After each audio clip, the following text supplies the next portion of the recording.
I don't want a woman with a big belly like that. You'll have to take care of the baby all by yourself while I'm stuck with this big belly being pregnant for 9 months. He looked at me with disgust, and a mean smile appeared on his face. I knew this would happen someday, and even though I saw it coming, I went to my room right away. When I came back, I had papers in my hand. Okay, here are the divorce papers. I handed them to Anton. He looked shocked and shouted, "What's going on? Why are you doing this all of a sudden?" "Well, you suggested it first. Hurry up and sign it. I'll hand it in tomorrow," I dared him. His face went red quickly as my words hit him hard. "Just watch. You'll regret treating me badly and looking down on me," I declared. "My name's Helen. I'm 26 and a housewife. 2 years ago, I worked at a mobile company. That's where I met Anton Cade, my boss, when I was 24. We fell in love fast and got married. Anton, 3 years older, was really supportive, especially when I was new and clueless at work. I couldn't thank him enough for teaching me everything. As we worked together, we became friends and started going out for dinner often. When he asked me out, I was thrilled, especially because I'd never dated anyone before. It's a bit embarrassing, but I was always more into cartoon characters than real guys. But with everyone around me getting married, I started feeling the pressure. When I fell for Anton, I promised myself he'd be my first and only love. So when we started dating and got married a year later, I was so happy. Anton was handsome and popular with the ladies at work. I was proud to be his wife, and people congratulated us, saying they were happy for us. But little did I know what was coming. The day after we got married, I told my coworkers, "I'm married now, so I'm quitting my job."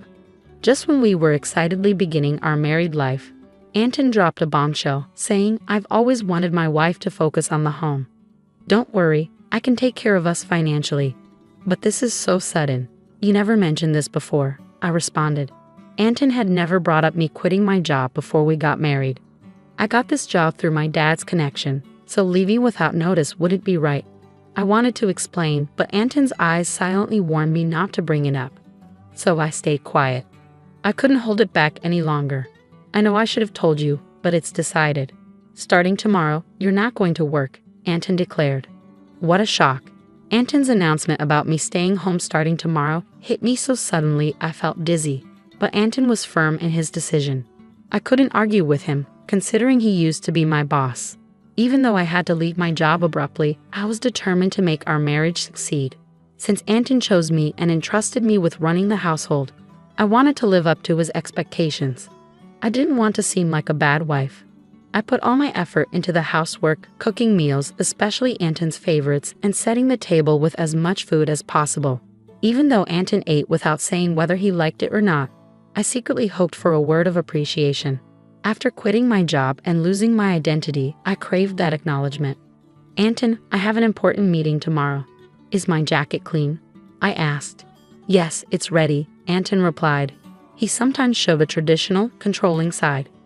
Despite this, I reminded myself how lucky I was to have married him and tried to meet his expectations. With no income of my own, living with Anton was my only option for a normal life. Although our relationship often felt more like employer and maid than husband and wife, things were mostly smooth. But one day, I fell ill and couldn't get out of bed. Feeling weak, I thought, I'll catch up on chores tomorrow. Anton stormed into the bedroom and snapped, "What are you doing? Get up and make some food." He kicked the blanket off me. "I'm sorry, I'm not feeling well today. Can you manage something for yourself?" I pleaded, hoping for sympathy. Instead of understanding, Anton scowled and said, "You don't even work, and you're lying down because you're a little sick. Pathetic. Get up." He kicked me again, and I got up stunned. I couldn't believe he would demand chores from his sick wife. I'd never seen this side of him before we got married. Maybe I missed it, but it was too much. I did my chores, tears streaming down my face. After days of feeling unwell, I realized I'd missed my period. Rushing to the drugstore, I bought a pregnancy test. When it turned out positive, tears of joy streamed down my face. I couldn't wait to tell Anton when he got home from work. But when he finally returned well past midnight, reeking of alcohol and stumbling, my excitement waned. It was surprising how much he drank, especially without warning me when I had dinner prepared. Despite my eagerness to share the news, I hesitated seeing him in such a state. "I haven't been to the doctor yet, so it's not confirmed," I started, hoping to share our happiness. But Anton's reaction was unexpected. His face darkened as he muttered, "A child? What have you done?" It was a side of Anton I'd never seen before, his tone unlike anything I'd heard from him. "What? I don't want a kid. This is the worst. If you're having it, raise it yourself." His harsh words hit me like a slap, and he stormed off to the bathroom, tossing his clothes aside. It was unreal. I couldn't understand why he'd say such hurtful things about our baby instead of being happy. The joy I felt moments ago vanished, replaced by deep sadness. How could he say that? He'd never mentioned not wanting kids before. We hadn't even talked about birth control, so I naturally assumed we both wanted children. Hearing him call having a child the worst was beyond belief. As I hung up Anton's jacket and went to take his shirt to the laundry, something caught my eye. "What's this?" A piece of paper peeked out of the dress shirt pocket, clearly a receipt by its texture. At first, I thought it was just from tonight's outing, ready to toss it away. But then I saw the name of the establishment. "Is this from a motel?" My hand shook as I held the receipt, confirming my suspicion. It was indeed from a motel. The weight of this discovery pressed heavily on my heart. Why doesn't Anton love me? Isn't marriage supposed to be built on love, especially since we've only been married for a little over a year? How could this be happening? I'd spent years lost in fantasies, never fully experiencing a real relationship. I couldn't immediately accept this harsh reality. But the idea of Anton cheating started to make sense, and pieces of the puzzle fell into place. Had Anton been using me since the beginning of our marriage? Was he truly in love with someone else while I was just a convenient servant? All these doubts churned inside me. Was that why he reacted so harshly to my pregnancy news? As I wrestled with these thoughts, nausea overwhelmed me, and I grew convinced that something wasn't right. Yes, it's clear now. Maybe he pushed me out of the company because his mistress was there. It felt like pieces were falling into place, as if he'd married me for stability rather than love. Reality blurred with my imagination, but his heartless words after learning about my pregnancy couldn't be ignored. That day, I resolved to gather evidence of Anton's affair. From then on, his cold treatment of me was undeniable. It was as if he couldn't forgive me for getting pregnant, even though he knew I was suffering from morning sickness. He'd deliberately eat strong-smelling foods near me and criticize my housework, making me do it over again. My pregnant body endured a lot, and my heart weighed heavy. But despite it all, I continued to investigate his affair. Anton was glued to his cell phone, even taking it to the bathroom, making it impossible for me to sneak a peek. When I managed to sneak into his room, it was spotless, with nothing suspicious in sight. He was always meticulous at work, and his desk was impeccably organized. I realized it would be hard to catch him off guard directly. I kept checking his pockets for any clues, like receipts, but my investigation was proving tough. The idea of hiring a detective crossed my mind, but I didn't have the money for it. Lost in thought about my situation, I got a surprise call. It was my father, who rarely contacted me, so I was curious about why he was calling. "Hey, it's your dad. How's everything?" he asked. His call caught me off guard, knowing how busy he usually is. "Dad, what's up? Aren't you swamped with work?" I questioned. "My team's been handling things well, so I've got some free time," he explained. My dad's the CEO of a company in Canada, and work has always been his priority. I didn't have many memories of playing with him as a kid, but I respected his dedication, so his call left me curious. I asked, "What's going on?" As he began to speak, he dropped a bombshell. "Seriously?" I exclaimed, struggling to believe it. "Yeah, he wouldn't make this up. I need you to trust me on this," my dad reassured me. At first, I was speechless, but as it sunk in, I felt relieved. "Thanks, Dad. I really appreciate it," I said gratefully before ending the call. After all my dating, I was starting to see results, and it felt like a small victory. But with each new piece of information came a surge of anger and frustration over the ongoing tension with Anton. Months dragged on, and our relationship stayed strained. Then, something happened that turned our world upside down. At 9 months pregnant, I treaded carefully around Anton, always on edge. I tried to keep to myself, living a quiet, restricted life. One evening, I served dinner as usual, and when Anton got home, we sat down to eat. As I quietly took my first bite, Anton suddenly slammed his fork down. "What's this? It's awful," he yelled, hurling the food I'd made onto the floor. His sudden rage left me bewildered, struggling to make sense of it all.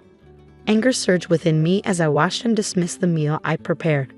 "I've been thinking about this for a while. Lately your cooking has been bland," Anton criticized, claiming my meals lacked flavor. It was true that during my pregnancy I'd been toning down the spices for health reasons, but it was only temporary. If he wanted more flavor, he could have added seasoning himself. Why did he have to react like this? Before I could respond, Anton delivered another blow with his hurtful words. "I don't want a wife with a big belly like yours. You'll be on your own with the baby while I deal with my own issues," he spat, his eyes full of malice and a cruel smile on his lips. I had feared this confrontation, but I'd hoped for a different outcome. Without a word, I stormed off to my room, retrieved a document, and returned to confront Anton. "Here are the divorce papers," I declared, thrusting the documents in front of him. Anton's face twisted in shock. "What on earth? Why now?" he stuttered. "Your idea. Sign them quickly. I'll file them tomorrow," I retorted. Truthfully, I'd been considering divorce since I suspected Anton's infidelity. But with a baby on the way, I hesitated, unsure if I could manage alone. Now though, I had a plan. My resolve seemed to provoke Anton's, his face boiling with anger. "You'll regret this. Every moment you belittled and controlled me," I warned, unwavering. "I'll manage. Don't worry," I reassured him. Perhaps annoyed by my determination, he snatched the papers and began filling them out. "Here. If this is what you want, take it," he grumbled. "Thank you," I replied, surprised at how smoothly Anton handed over the divorce papers. The next day, I wasted no time in submitting them and leaving the house. I knew he'd be in for a shock when he got home from work. Moving in with my parents seemed like the right move, especially with my dad returning to the US from Canada. I was grateful for their support and fed up with life with Anton. On a day I left, Anton called 3 times, but I ignored everyone. Eventually, the calls stopped. It was clear I meant little to him. He was probably content with his mistress, maybe even considering remarriage. I'd moved on from Anton, and 6 months had flown by. My baby arrived safely, and I was happily settled with my parents. Life was peaceful until Anton called again. At first, I ignored his calls, but his persistence forced me to answer. "What do you want now?" I asked, wary of his tone. "Why were you on that show? And since when were you the daughter of a CEO with millions?" Anton's voice boomed with surprise and anger. It turned out he'd seen a TV show broadcasted after I returned home. I'd been approached by a TV station because of my father's position as the CEO of a top global tech company. They featured our family's lavish lifestyle, filming at our house and discussing our wealth, estimating it at around $10 million. I hadn't expected Anton to see the show, but the power of TV is remarkable. "By the way, I didn't mention I have a $33 million inheritance, which is why I could divorce you," I calmly replied. "My father told me about it, giving me the confidence to live comfortably after our divorce." Anton's immediate reaction was pure fury. "What? That's underhanded. Why keep this from me? Half of it belongs to me, doesn't it? Give me the money," he demanded. Just as I thought, seeing the show only made you think of squeezing money out of me. Gifts from parents don't count in property distribution. And let's not forget your own wrongdoing, I retorted. "I'm tired of your anger, Anton. You made the call. You should know better. You can't blame me for your actions. You cheated, didn't you? And with someone from your company, a junior, right? You started before we even got married," I revealed, shocking Anton with the information I got from my father. Finally, I had the upper hand. "Did you think I wouldn't find out? My father has connections in your company. One of them spilled the beans about your affair. I never brought it up, but I will be asking for child support," I declared. Anton, still in denial, protested. "Stop joking. Why should I pay? It's your fault for getting pregnant and slacking off with the housework." Hearing Anton blame me without owning up to his own mistakes was unbelievable. How could I have ever been married to someone so lacking in common sense? I knew leaving him was the right decision. I thought as Anton's pitiful plea reached my ears. "I'm broke. My wife spent all my money, and now I'm drowning in debt," he lamented, leaving me more dumbfounded than angry. "I never want to deal with such an unreasonable person again," I declared, gripping my phone firmly. "Your words are ridiculous. I want nothing to do with you. My lawyer will handle child support." Don't call me and you won't see our child anymore. Goodbye. Wait, Anton pleaded, but I didn't entertain him. After pouring out my emotions, I hung up and blocked his number, taking a deep breath. It's over now, right? No more calls from Anton. I don't want him disrupting our peaceful life, I reassured myself. Just then, I heard my baby crying from the other room, and I hurried to comfort them. It turned out Anton started paying child support each month, as a former colleague revealed. He claimed his new wife was a big spender, and he struggled to cover his living costs with mounting debt. Apparently, he reached out to me hoping for a share of my inheritance, but with me not budging, he found himself drowning in expenses, his income falling short. Whether it was pride or financial pressure, Anton's life took a downward spiral. To add to his troubles, he foolishly began his job hunt after leaving his current company, leading to financial hardship. Learning this from a colleague left me unmoved. He brought this upon himself. His cruel words and actions won't be forgotten easily. I hope he learns from his mistakes. Meanwhile, I'm enjoying parenting with my parents, free from financial worries. With the possibility of inheriting the company, I'm ready to step up. Like my hardworking father, I'm determined to make my mark. Hey, I'm Ava. I run my own business making designer furniture. It's been a wild ride getting here by 33, but I wouldn't have it any other way. My life was mostly about work, though deep down, I hoped for more, like a family of my own.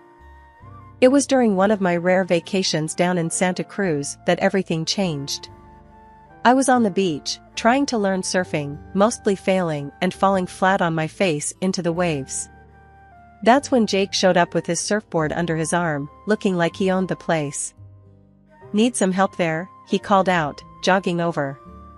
His voice was playful, a slight tease hanging in the air between us. I brushed the sand off my face, trying to look a bit less like a drowned rat. "Do I look like I need help?" He laughed, a deep, hearty sound that made me smile, despite my embarrassment. "Well, you ain't exactly riding the waves like a pro." I shrugged and gave him a challenging look. "Maybe I'm just enjoying my unique style of surfing. Ever thought of that?" "Unique's one word for it," he grinned, extending a hand to help me up.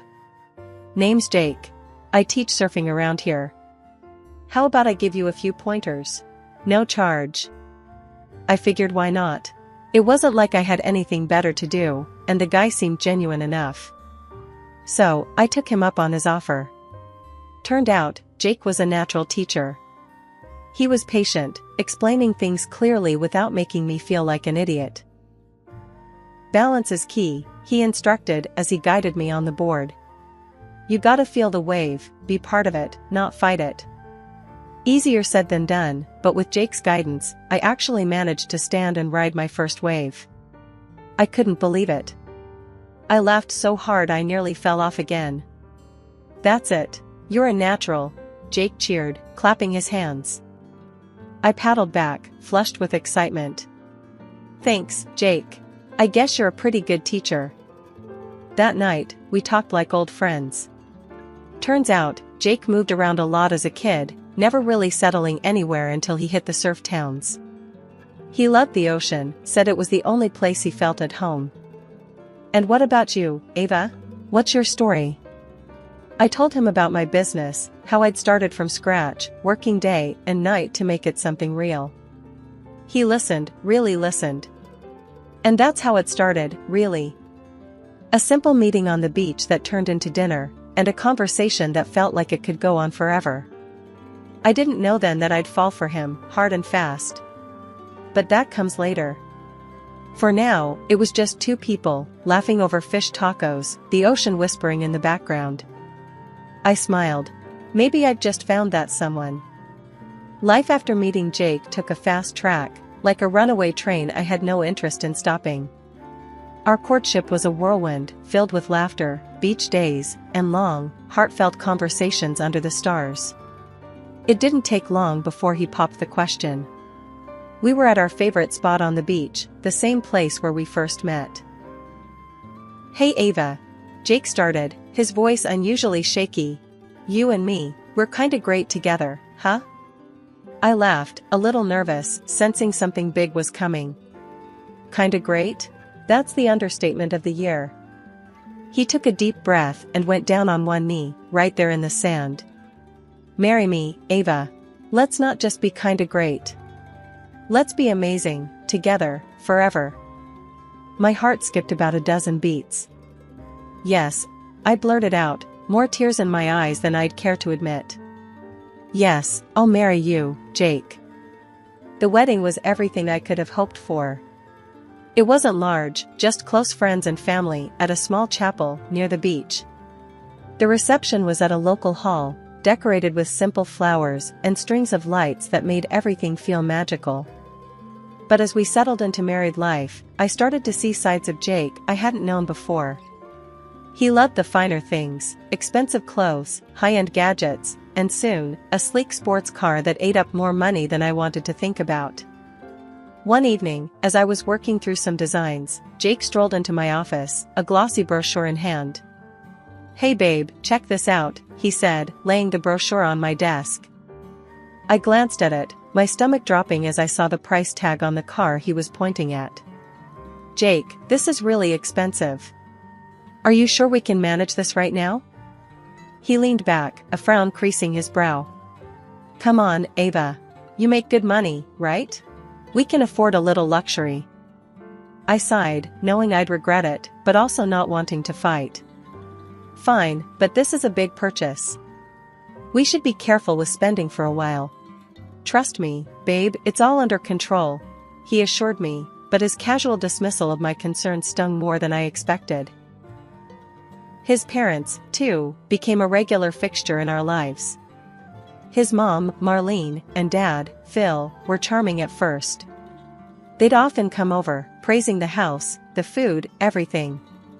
But soon, every visit came with requests. "Ava, dear, you have such good taste. Could you help us pick out some new curtains? We just don't know what to get," Marlene would say, her eyes darting around our living room appreciatively. Sure, I helped. I even paid, thinking it was no big deal, a way to make them feel welcome. One night, after they'd left from one of their many visits, I collapsed onto the couch next to Jake, exhaustion nipping at my heels. "Your parents are really taking this family thing seriously, huh?" He chuckled, not catching my tone. "Yeah, they love you. You're like the daughter they never had." I bit my lip, not sure how to say what was on my mind without causing a rift. "It's just, they expect a lot. Gifts, money, time. It's getting to be a bit much, don't you think?" Jake's face hardened a little, his voice sharp. "They're just being friendly, Ava. They like spending time with us, that's all." I wanted to argue, to tell him it felt like more than that, like we were a bank they could take from without asking. But I held my tongue, the words happy wife, happy life echoing ironically in my head. Jake's attitude toward having kids started to put a real strain on us. I always knew I wanted to be a mom, but Jake's insistence on having a son was something else. It wasn't just a wish, it was an obsession. One night, after dinner, we sat down in the living room, each with a glass of wine, trying to unwind. That's when I decided to bring up the topic again. "So, Jake, do you really think it's that important to have a boy?" I asked, feeling my stomach knot up.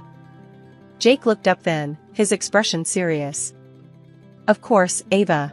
You know how important it is for me to have a son. Someone to carry on the family name, you know?" "But what if we have a daughter?" I pressed, needing him to see my point of view. He shrugged, a bit too casually. "We keep trying until we get a boy, I guess."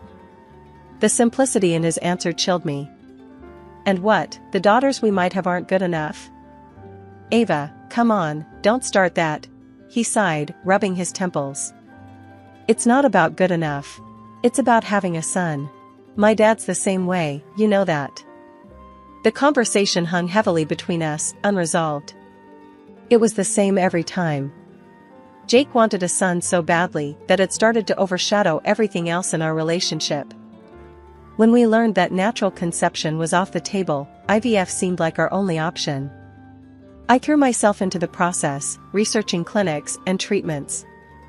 The day we went to the clinic to start the treatment, the air between us was tense. In the waiting room, Jake fiddled with the pamphlets on the coffee table, his knee bouncing up and down nervously. "So, they can do that thing, right? Where they make sure we get a boy?" he whispered, leaning close. I frowned. "It's not that simple, Jake. And it's not exactly ethical to pick and choose like you're ordering a custom car." The strain only deepened once we were in the thick of IVF treatments. The hormones, the doctor's appointments, and the waiting were brutal.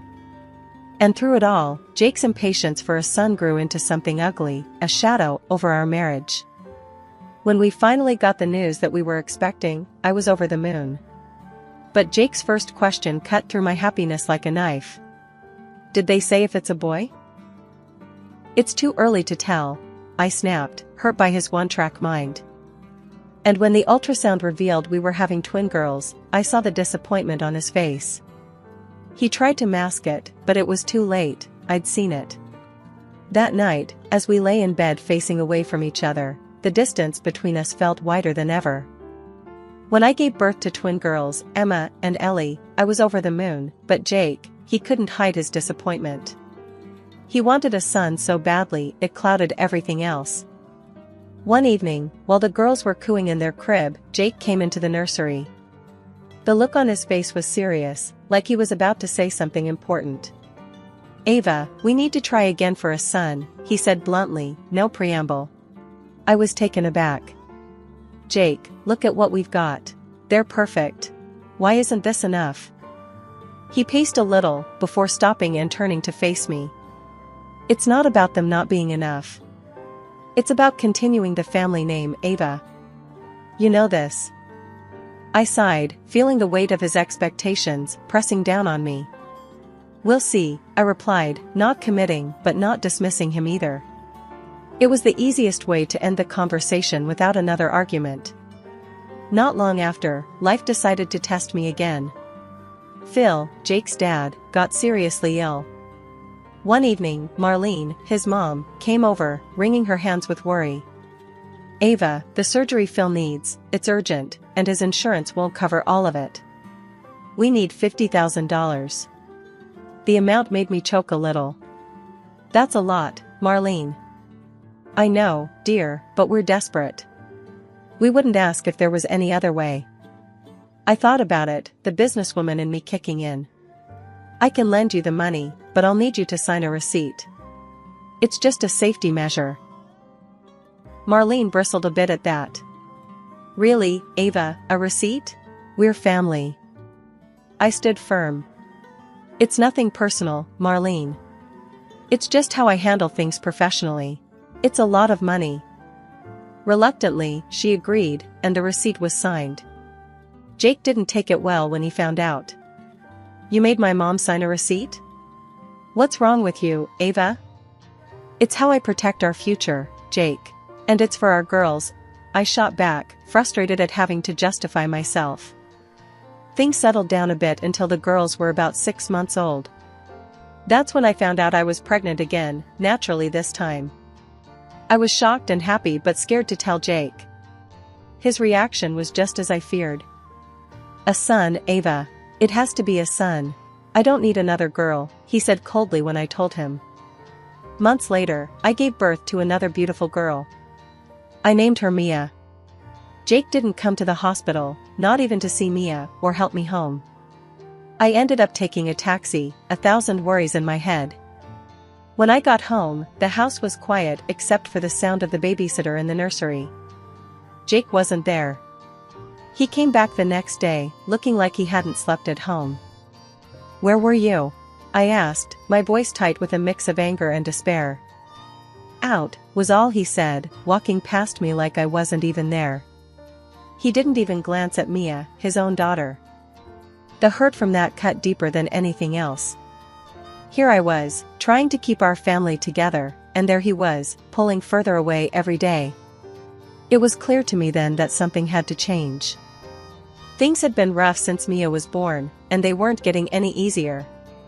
Jake was hardly ever home, always at work, or so he said, and whenever he was around, he was distant, detached. Our financial arrangement had become a sore point. He stopped contributing to the household, saying, "You make enough for both of us, Ava. Handle it." Trying to discuss our issues felt like talking to a brick wall. He'd come home late, often just as I was putting the girls to bed, avoiding any real conversation. Even my in-laws added to the strain. Marlene would come over, not to see the girls, but to ask for favors or gifts. "Ava, dear, could you help me pick out a new microwave? You always choose the best appliances," she'd say, her compliments thinly veiling her true intentions. She barely glanced at her granddaughters playing on the floor beside her. Phil, after recovering from his surgery, didn't hold back his thoughts either. During one of his rare visits, he said bluntly, "We hoped for a grandson, Ava. These girls, they're fine, but a boy would have been better." But the real shock came when Jake stumbled in one night, looking more frazzled than usual. His face was pale, his hands shaking. "Ava, I screwed up. Big time," he blurted out, sinking onto the sofa with his head in his hands. "What happened? Talk to me, Jake." "I lost money, a lot of it. At the casino. I've got creditors on my back now. They're not the kind of people you can just brush off," he admitted, his voice laced with panic. Fear gripped my heart, not just for our financial security, but for his safety. "How much, Jake?" $25,000, he whispered. Despite everything, my instinct was to protect him, our family. "Okay, we'll handle this. But you have to promise me, no more gambling. Ever." "I swear, Ava. No more gambling. I can't lose you or the girls." So, I did what I thought was necessary. I transferred $25,000 to clear his debts. After that, Jake's demeanor changed overnight. He was home more, engaged with the girls, constantly showering me with affection and gratitude. "You saved me, Ava. I don't know how to thank you enough," he'd say, kissing me goodbye in the mornings. Things had been looking up for a while, with Jake seemingly back on track and us spending more time as a family. I actually started to believe that maybe we had turned a corner, that maybe everything would be alright. But that hope shattered the night Jake didn't come home. I stayed up all night, pacing the floor, trying his phone over and over, but it just rang out. No answer. My mind raced with all sorts of dreadful thoughts. Had something happened to him? Or was it something else? By the time he walked through the door early the next morning, my relief turned to anger the moment I saw him casually stroll in and head straight to bed without so much as an explanation. "Where have you been all night?" I demanded, standing in the doorway of our bedroom. He mumbled something incoherent and pulled the covers over his head. "Tired, talk later," he said, his voice muffled by the pillow. "No, we're talking now, Jake. You can't just disappear and not expect me to worry." But he was already snoring, completely oblivious to my panic or anger. That was the last straw. I decided then and there that I needed to know what was really going on. The next day, I hired a private detective. A week later, the detective came back with news that crushed whatever was left of my trust. Jake had a mistress, and she was pregnant. Pregnant with a son. The irony of it stung like salt in a wound. But what cut even deeper was learning that the $25,000 I gave Jake to cover his supposed debts hadn't gone to any creditors. Instead, he'd bought his mistress a new car, a thank you present for carrying his son. I was seething with rage when I called Marlene, my mother-in-law, hoping for some semblance of support. "Marlene, Jake has a mistress, and she's pregnant. And he bought her a car with the money that was supposed to pay off his debts," I said, my voice shaking with fury and disbelief. There was a pause on the other end of the line. Then, Marlene's voice, cold and sharp, came through. "Well, maybe if you had given him a son, he wouldn't have needed to look elsewhere." I couldn't believe what I was hearing. "Are you blaming me? For not having a son? That's why you think it's okay for your son to cheat?" "He needs an heir, Ava. It's important for men in our family to have a son," she insisted, as if that justified everything. "So my daughters mean nothing? Is that it?" I was nearly yelling now, my heart pounding in my chest. Ava, you need to calm down and stop overreacting. It's not the end of the world. You just need to take better care of yourself, be more attractive, maybe then my son wouldn't need to go elsewhere. The call ended with her hanging up on me, leaving me stunned and furious. The betrayal from Jake was one thing, but the betrayal from someone I considered family was too much. It was clear to me now that Jake and his family would never change. They'd chosen their path, and I needed to choose mine. Revenge wasn't a path I ever thought I'd take, but at that moment, it felt like the only way to reclaim some semblance of dignity. My next calls were to my lawyer, Claire, known for her no-nonsense approach to family law. Claire, I'm through being the understanding wife. It's time to push back, hard. I want full custody, and I want him to pay for what he's done, I told her, my voice steely. That evening, when Jake came home, I was ready for him. The moment he walked through the door, I could see the arrogance in his stance, completely oblivious to the storm that was about to break. Jake, we need to talk, I said, my voice calm but firm. He smirked, tossing his keys on the table. What's up? Another lecture about how I should spend my time? No, not a lecture. I know about your mistress, and the child. I'm done. Here, I said, pushing the divorce papers across the table to him. I've signed them. It's over. His smirk vanished, replaced by a frown. You're serious? Look, I'm tired of this life too. Your constant nagging, the kids screaming. I was going to leave anyway. Good. You should leave. But first, the car keys. You'll return the car and the $25,000 you spent on your girlfriend. It wasn't your money to spend, I demanded, my tone unyielding. He scoffed. Come on, Ava, be reasonable. I need that money for my son. You can't do this to me. You can't just strip me of everything. That's exactly what I'm going to do. And I'm adding a lawsuit for the emotional distress you caused. You and your mistress will both pay, I declared, the finality in my voice echoing in the room. The legal battle that followed was intense. Jake tried to argue that he had no money, that I was being unreasonable and cruel. But the evidence was stacked against him, the transactions, the messages, his continual deceit. It was all laid bare for the court to see. The judge was stern as he handed down the verdict. Mr. Thompson, it seems you've not only breached the trust of your marriage, but also misused funds for personal gain at the expense of your family. You are hereby ordered to pay $20,000 in damages to Mrs. Thompson, another $20,000 from your mistress, and $400 per month per child in alimony. Jake's face during the ruling was a picture of shock and defeat. Forced to take out a loan, he had to scramble to cover the payments ordered by the court. The courtroom drama had barely settled when my in-laws decided to confront me. They stormed into my house like a hurricane, blaming me for everything under the sun. You've destroyed our family and ruined our son, Marlene shouted, waving her arms dramatically. Phil chimed in, his voice just as accusing. You took everything from him, made him out to be a monster. I listened quietly, letting them vent their anger and frustration. They hurled insult after insult, but I stood my ground, the calm in the storm. After they had exhausted their tirade, I calmly pulled out the receipt for the $50,000 I had loaned them for Phil's surgery. You owe me $50,000. I was generous then, but now I need that money back. Their anger turned to panic. We don't have that kind of money, Ava. We're old, we're not working, Marlene pleaded, tears starting to form in her eyes. That's not my problem. You signed an agreement. You owe me this money, I stated firmly, my resolve unshaken by their distress. Seeing that I wasn't backing down, Phil resignedly nodded. We'll find a way. We'll pay you back. True to their word, they took out a loan to pay me back and had to return to work to manage the payments. It was tough for them, but it was the consequence of their actions and decisions.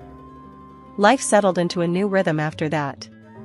I focused on raising my daughters and running my business. Despite the challenges, I never regretted standing up for myself. My girls were thriving, growing more beautiful and intelligent each day, and my business was doing well, giving us a comfortable life. Jake's fate turned out quite differently. Burdened by debt and unable to keep up with the financial demands of his actions, he was forced to work multiple jobs.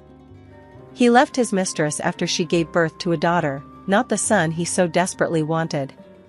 The irony of it wasn't lost on me, but I felt no pleasure in his misfortunes. Months later, a knock came at my door. It was Marlene and Phil, looking older and more worn than I remembered. "Ava, we've been thinking a lot about what happened. We're sorry," Marlene started, her voice trembling. Phil nodded, his eyes avoiding mine. "We miss the girls. We were wondering if, maybe we could see them?" I looked at them, seeing the genuine regret in their eyes, but the pain they had inflicted was too deep, and their betrayal too significant. "I appreciate your apology," I began, my voice steady. "But I can't let you back into our lives. Not after everything. The girls are doing well, and we're moving on. It's better this way." Marlene's eyes filled with tears, and Phil placed a hand on her shoulder. "We understand. We wanted to try," Phil said, his voice thick with emotion. "I wish you the best, but please respect our wishes and give us our space," I replied, closing the door gently but firmly. Turning back to my home, to the laughter of my daughters playing in the living room, I felt a profound sense of peace. We had come through so much, their little faces reminders of why every struggle was worth it. I had made tough decisions, but they were the right ones for us.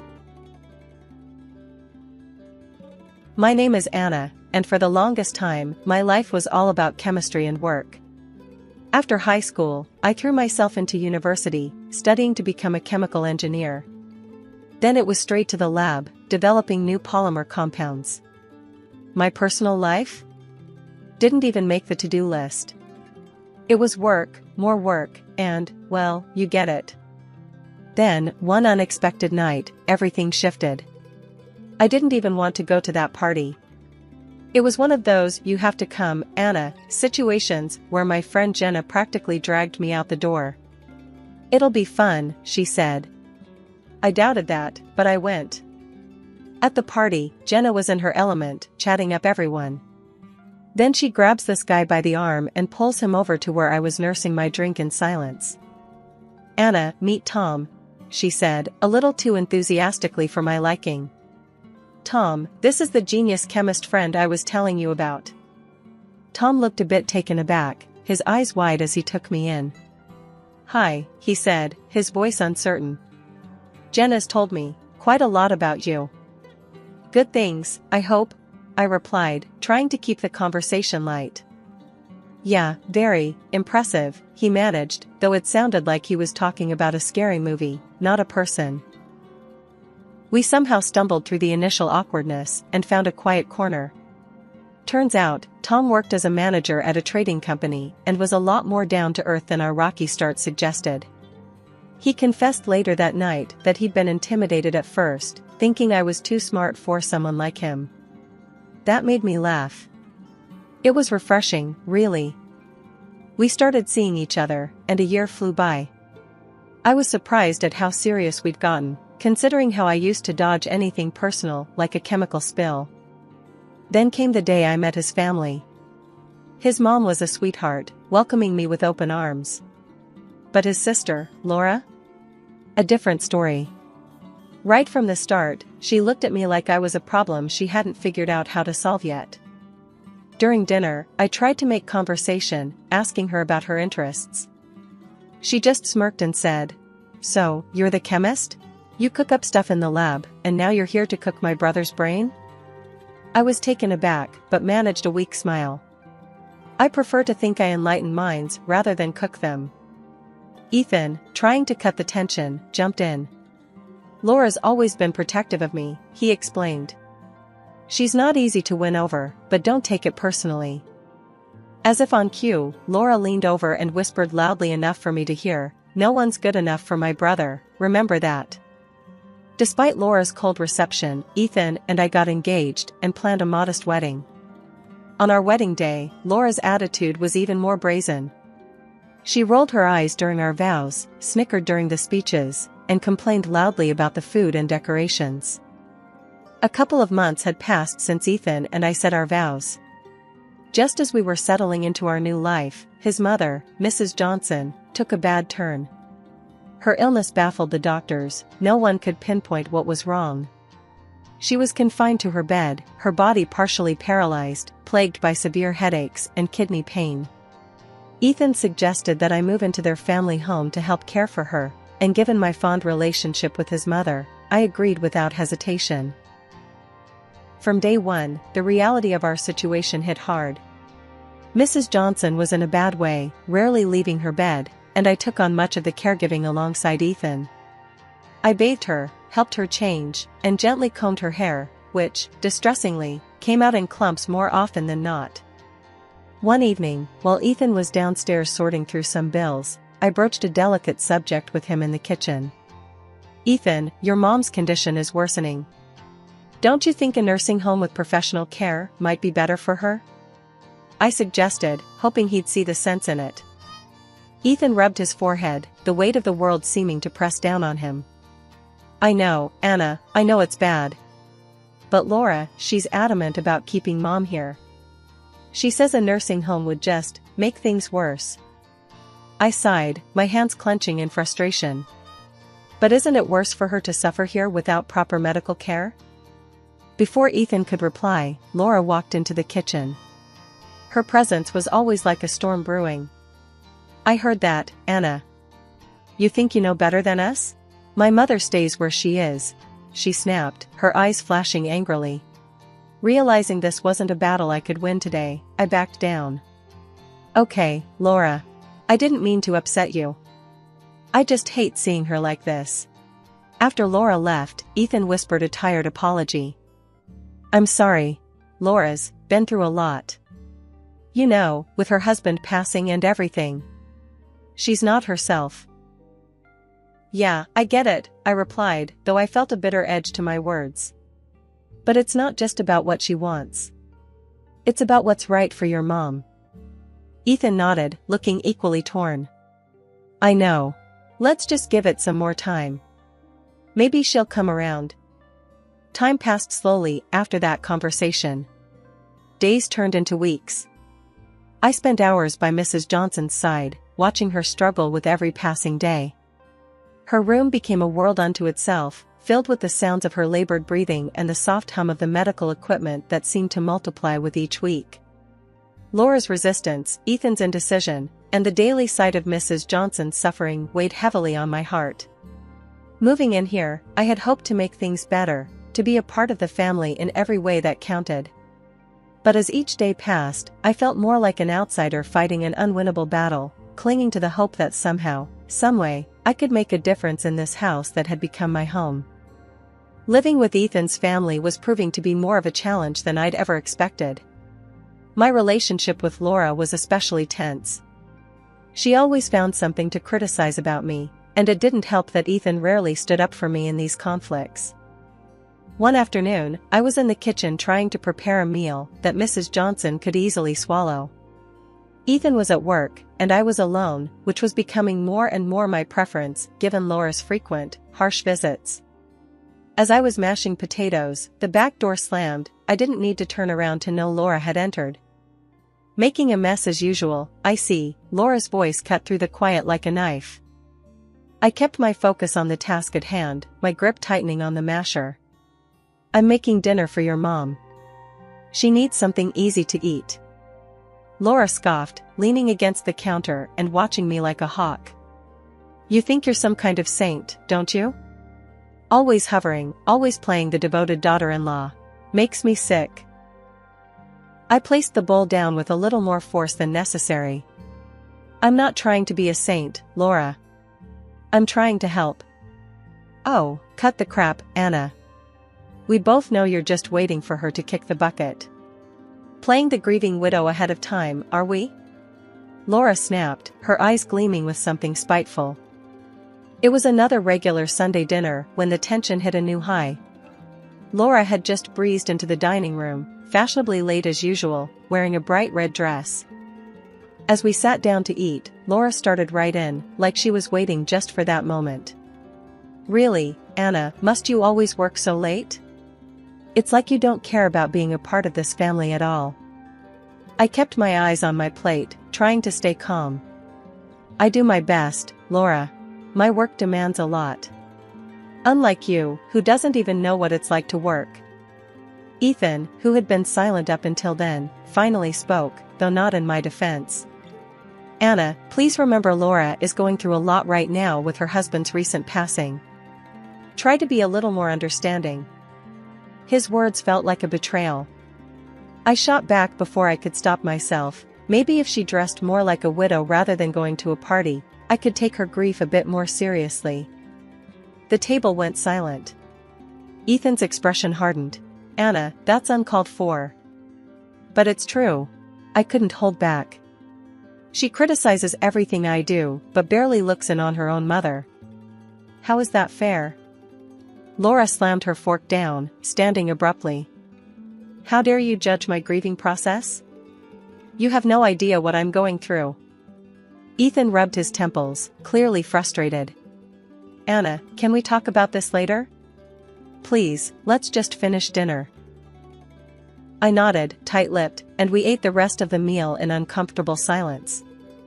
After dinner, I tried to clear the air with Ethan, but it was clear his patience was wearing thin. "Anna, I know it's hard, but you have to try harder with Laura. She's my sister. She's family." "And what am I?" I asked, my voice barely above a whisper. "You're my wife, and I love you, but Laura's been in my life a lot longer. You two need to sort this out." I felt alone, truly alone, even though Ethan was right there. It seemed like no matter what I did, it would never be enough for Laura, or, it seemed, for Ethan. 2 months had passed in a blur of daily routines and silent meals until the day we lost Mrs. Johnson. Her death was both a shock and a sorrow that gripped the household, pulling us all into a deep, somber state. Ethan was devastated, his grief palpable and heavy. At the funeral, under a dreary, cloud-filled sky, the tension that had been simmering between me and Laura finally boiled over. As people quietly murmured their condolences, Laura cornered me by the old oak near her mother's grave. "This is your fault, you know," Laura hissed, her eyes sharp and accusing. "If you had cared for her properly, she'd still be here." I felt a flash of anger, but I kept my voice steady. "Laura, I did everything I could. She needed professional care, more than what we could give at home." "Excuses, just excuses," Laura snapped back, her voice low but fierce. "You just didn't want the burden, did you?" I tried to keep calm, but her words stung. "That's not true, and you know it. I cared for your mother every day." Laura scoffed, shaking her head before storming off. The days that followed were filled with quiet mourning. I tried to give Ethan the space to grieve, but the house felt colder, emptier. While tidying up Mrs. Johnson's room one afternoon, I stumbled upon some old medical documents tucked away in her desk. Curiosity got the better of me, and I began to read through them. According to the files, Mrs. Johnson had been in excellent health just a year ago, but her condition had deteriorated rapidly, leading to the failure of several organs all at once. Later that evening, I brought it up with Ethan. "It's odd, isn't it? Her health declined so suddenly. And it says here multiple organ failure was the cause." Ethan, still looking tired and worn from the days of grieving, nodded slowly. "Yeah, it's strange. The same thing happened to Laura's husband. He also had multiple organ failures." A chill ran down my spine as I remembered something from my chemistry classes. "Ethan, both your mom and Laura's husband had severe hair loss before they passed, right?"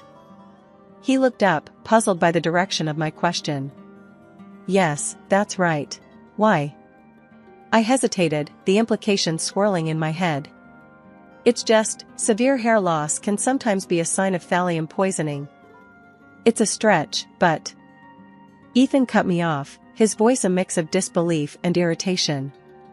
"Let's not go down that road. It's been tough enough without adding wild theories into the mix." I nodded, agreeing outwardly, while inwardly I couldn't shake the uneasy feeling the coincidence gave me. But I knew better than to push it further. Ethan was already on edge, and my accusations, or even suspicions, could drive a wedge too deep to remove.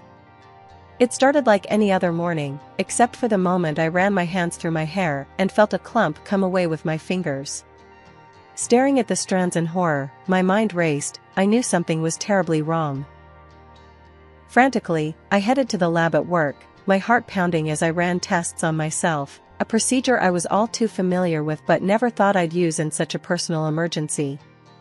The results were as chilling as my suspicions, traces of thallium in my bloodstream. Rushing home, I confronted Ethan, my voice trembling with fear and urgency. "Ethan, I found thallium in my blood. Someone is trying to poison me." Ethan stared at me, his expression morphing from confusion to disbelief. "You're being paranoid, Anna. You're seeing conspiracies where there aren't any." Before I could argue, Laura walked into the room, having overheard our conversation. "Oh, please. You work in a lab, Anna. For all we know, you could have brought that poison home yourself. Maybe you poisoned Mom," she snapped, her voice dripping with accusation.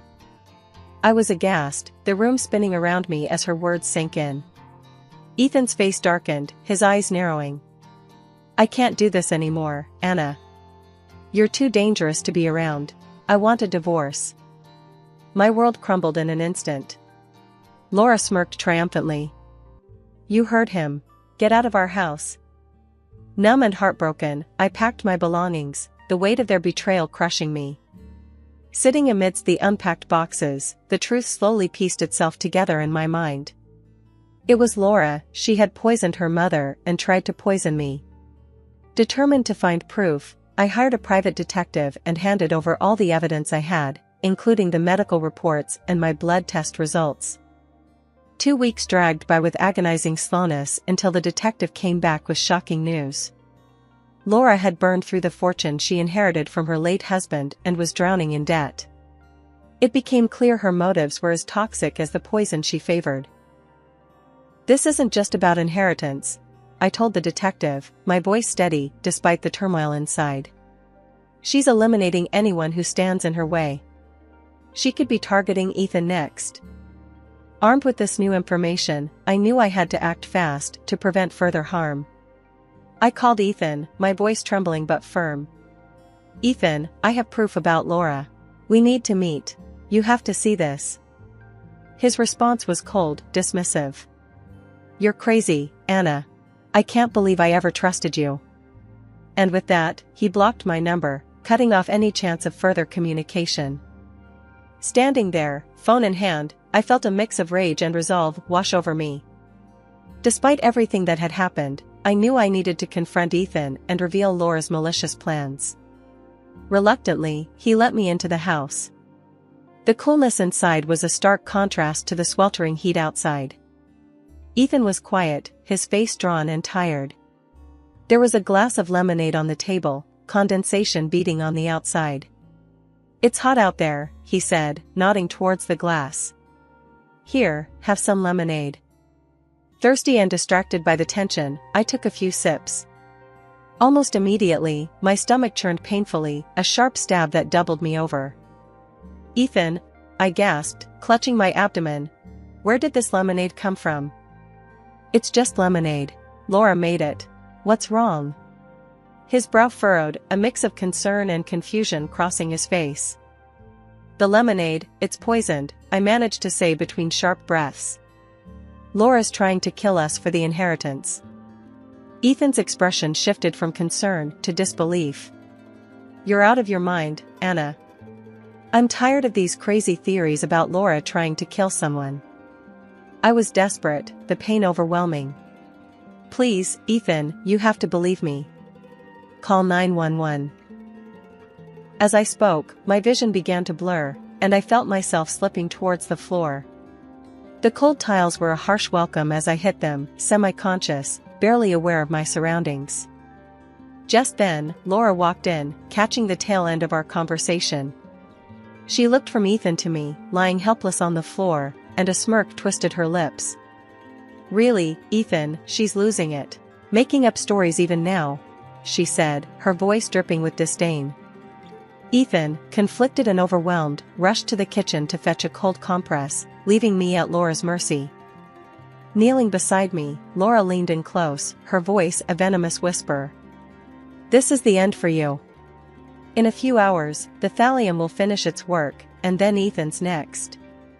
Once he's gone, everything will be mine.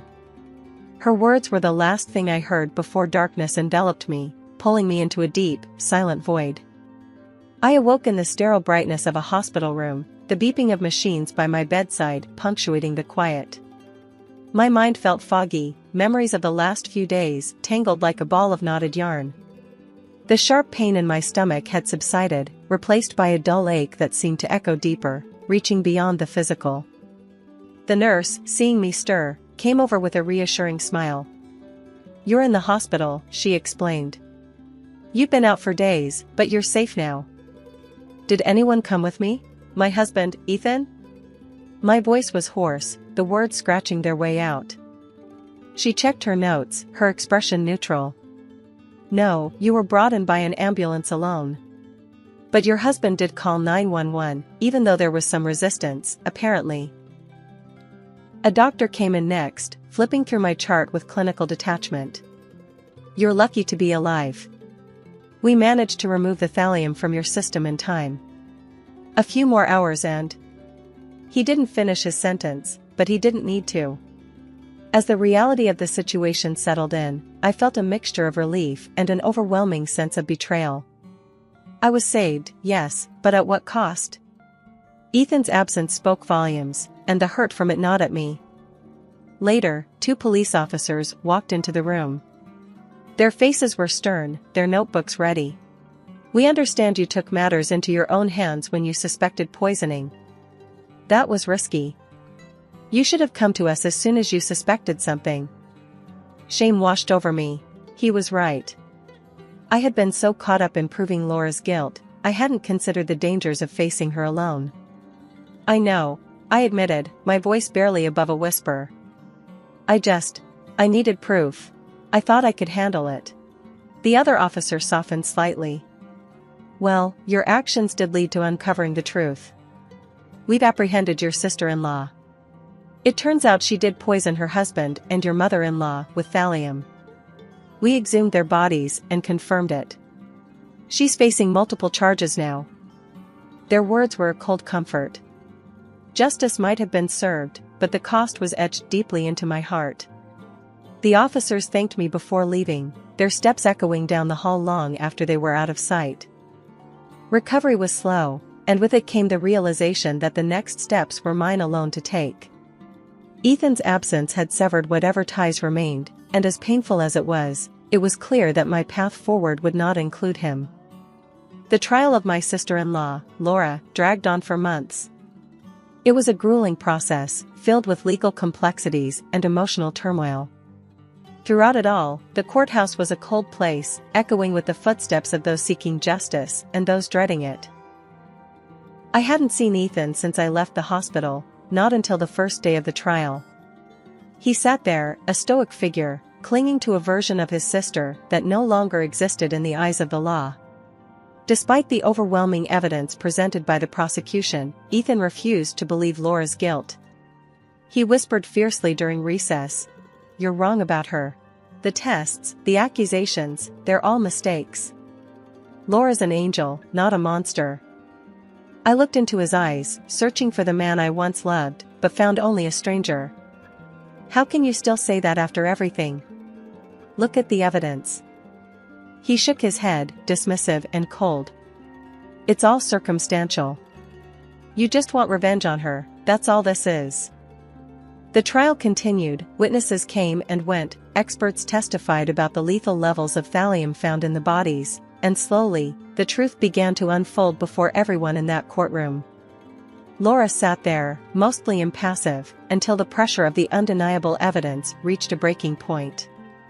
On the final day, when confronted with a particularly damning piece of evidence, Laura's composure cracked. With a cruel smile, she confessed, her voice chilling the room. "Yes, I did it. I poisoned them all, my husband, my mother, and I tried to kill Anna and Ethan too. All for the property, all for a life I deserved. The courtroom erupted in murmurs, the shock palpable in the air. Ethan's face drained of color as he turned to look at me, the realization of his sister's true nature finally dawning on him. Laura was found guilty of double premeditated murder and attempted murder. The judge handed down a life sentence, ensuring she would spend her remaining days behind bars. Additionally, all her assets were seized and awarded to me as compensation for the immense physical and emotional harm she had caused. After the verdict, Ethan approached me outside the courtroom. His eyes were red, his voice shaky.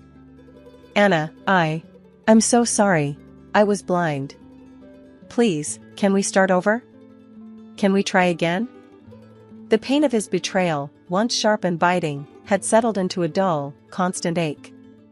I looked at him, really looked at him, and knew that too much had passed between us, too much had been broken. "No, Ethan. I can't. It's over." He reached out, but I stepped back, my decision firm. "Take care of yourself, Ethan." Leaving the courthouse, I felt a weight lift off my shoulders, not because I enjoyed the outcome, but because it was finally over. The battle was done, and justice, though it came at a steep price, was served. My recovery was slow, a process of rebuilding what Laura had tried to destroy. Physically, the poison had left its mark, and emotionally, the scars ran even deeper. I underwent treatment, attended therapy, and slowly pieced my life back together in a new apartment, far from the house that once promised a shared future with Ethan. Now, living alone, I work on forgetting, on healing. Some days are harder than others, the memories of betrayal and poison haunting me like ghosts of a past life. But each morning, I wake up and remind myself that I survived, that I am free from the web of deceit that once threatened to claim my life.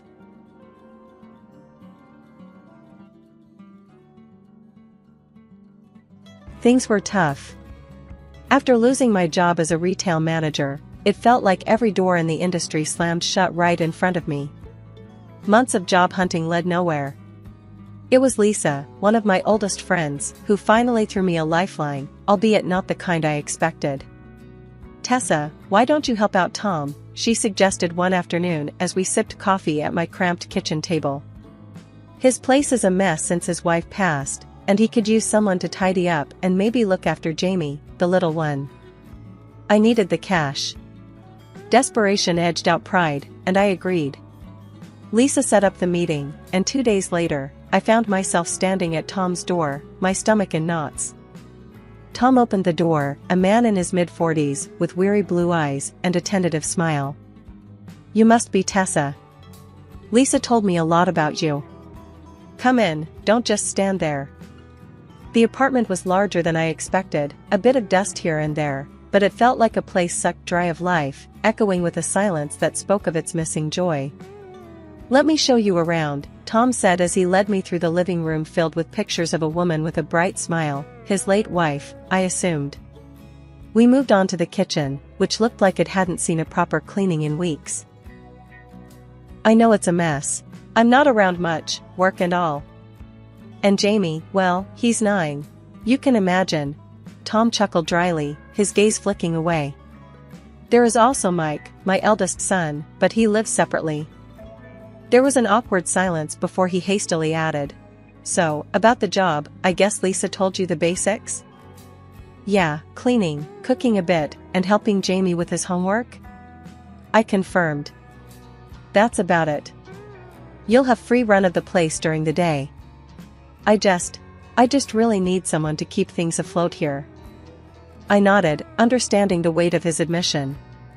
"I can do that, Tom. You can count on me." He showed a small, relieved smile. "Thanks, Tessa. Let's see how it goes, yeah?" Tom introduced me to Jamie that evening. The kid was a mop of untidy hair with curious eyes and a suspicious look as he sized me up from his spot on the living room couch. "You gonna be our new maid?" he asked bluntly, his voice sharp. "I guess you could say that.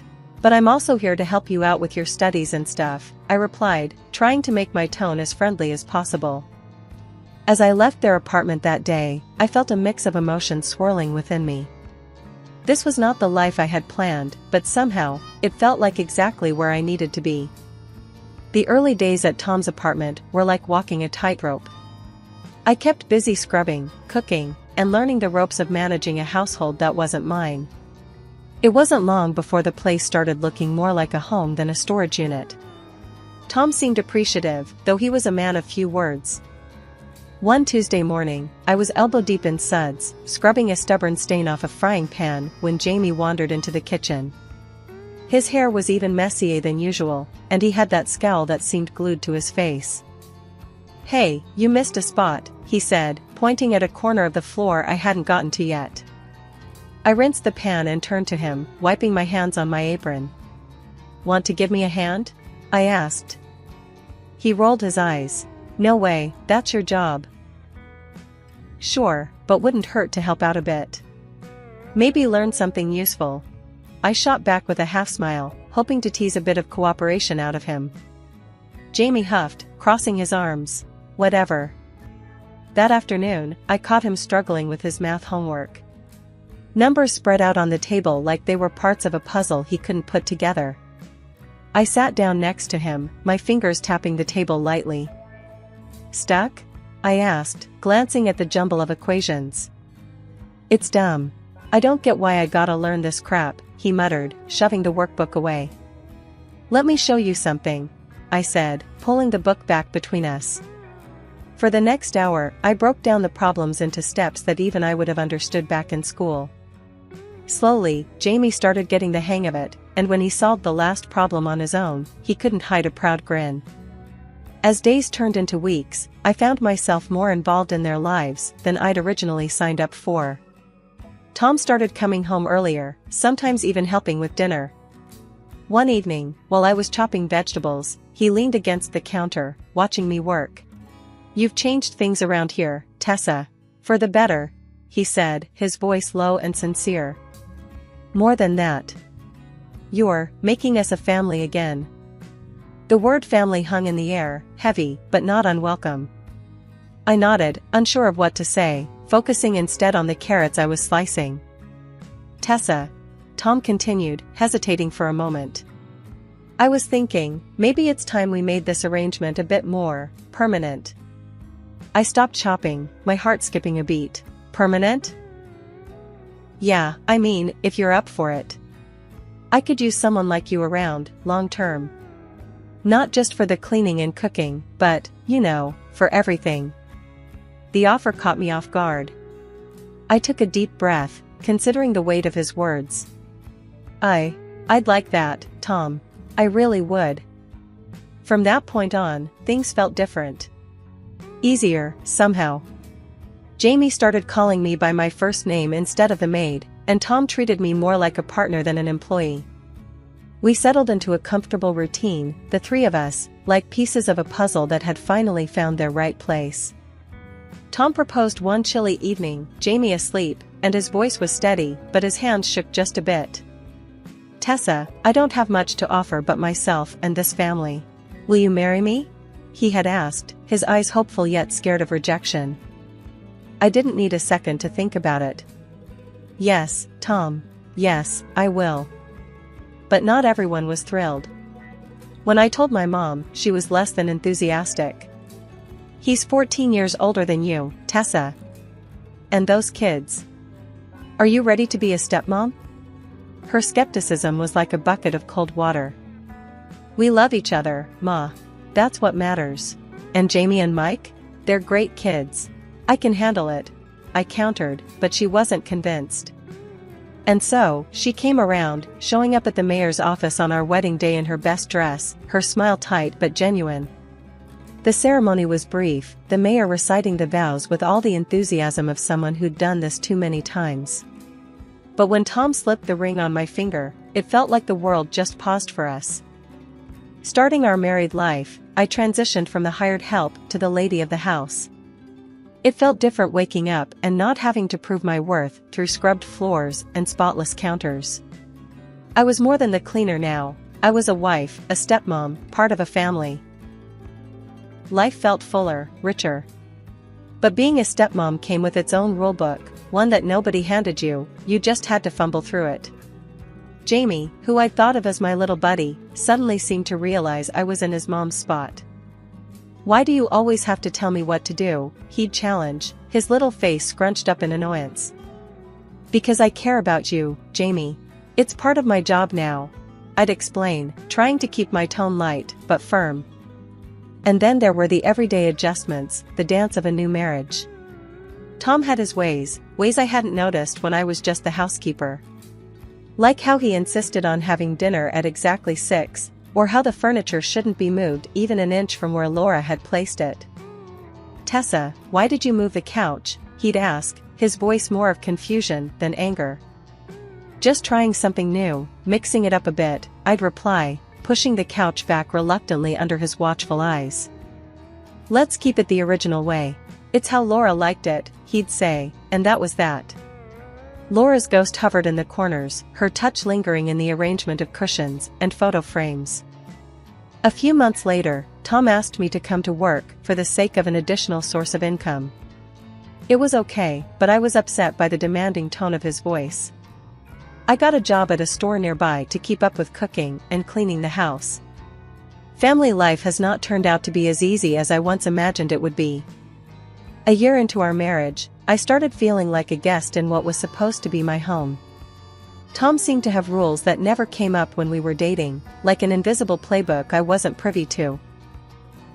It all came to a head one afternoon when I decided to switch out the old rug in the bathroom. It was a simple change, nothing drastic, just a new rug to brighten up the space. But when Tom came home and saw it, you'd think I'd redecorated the whole apartment. "What's this?" He stood in the bathroom doorway, his brow furrowed as he pointed at the rug.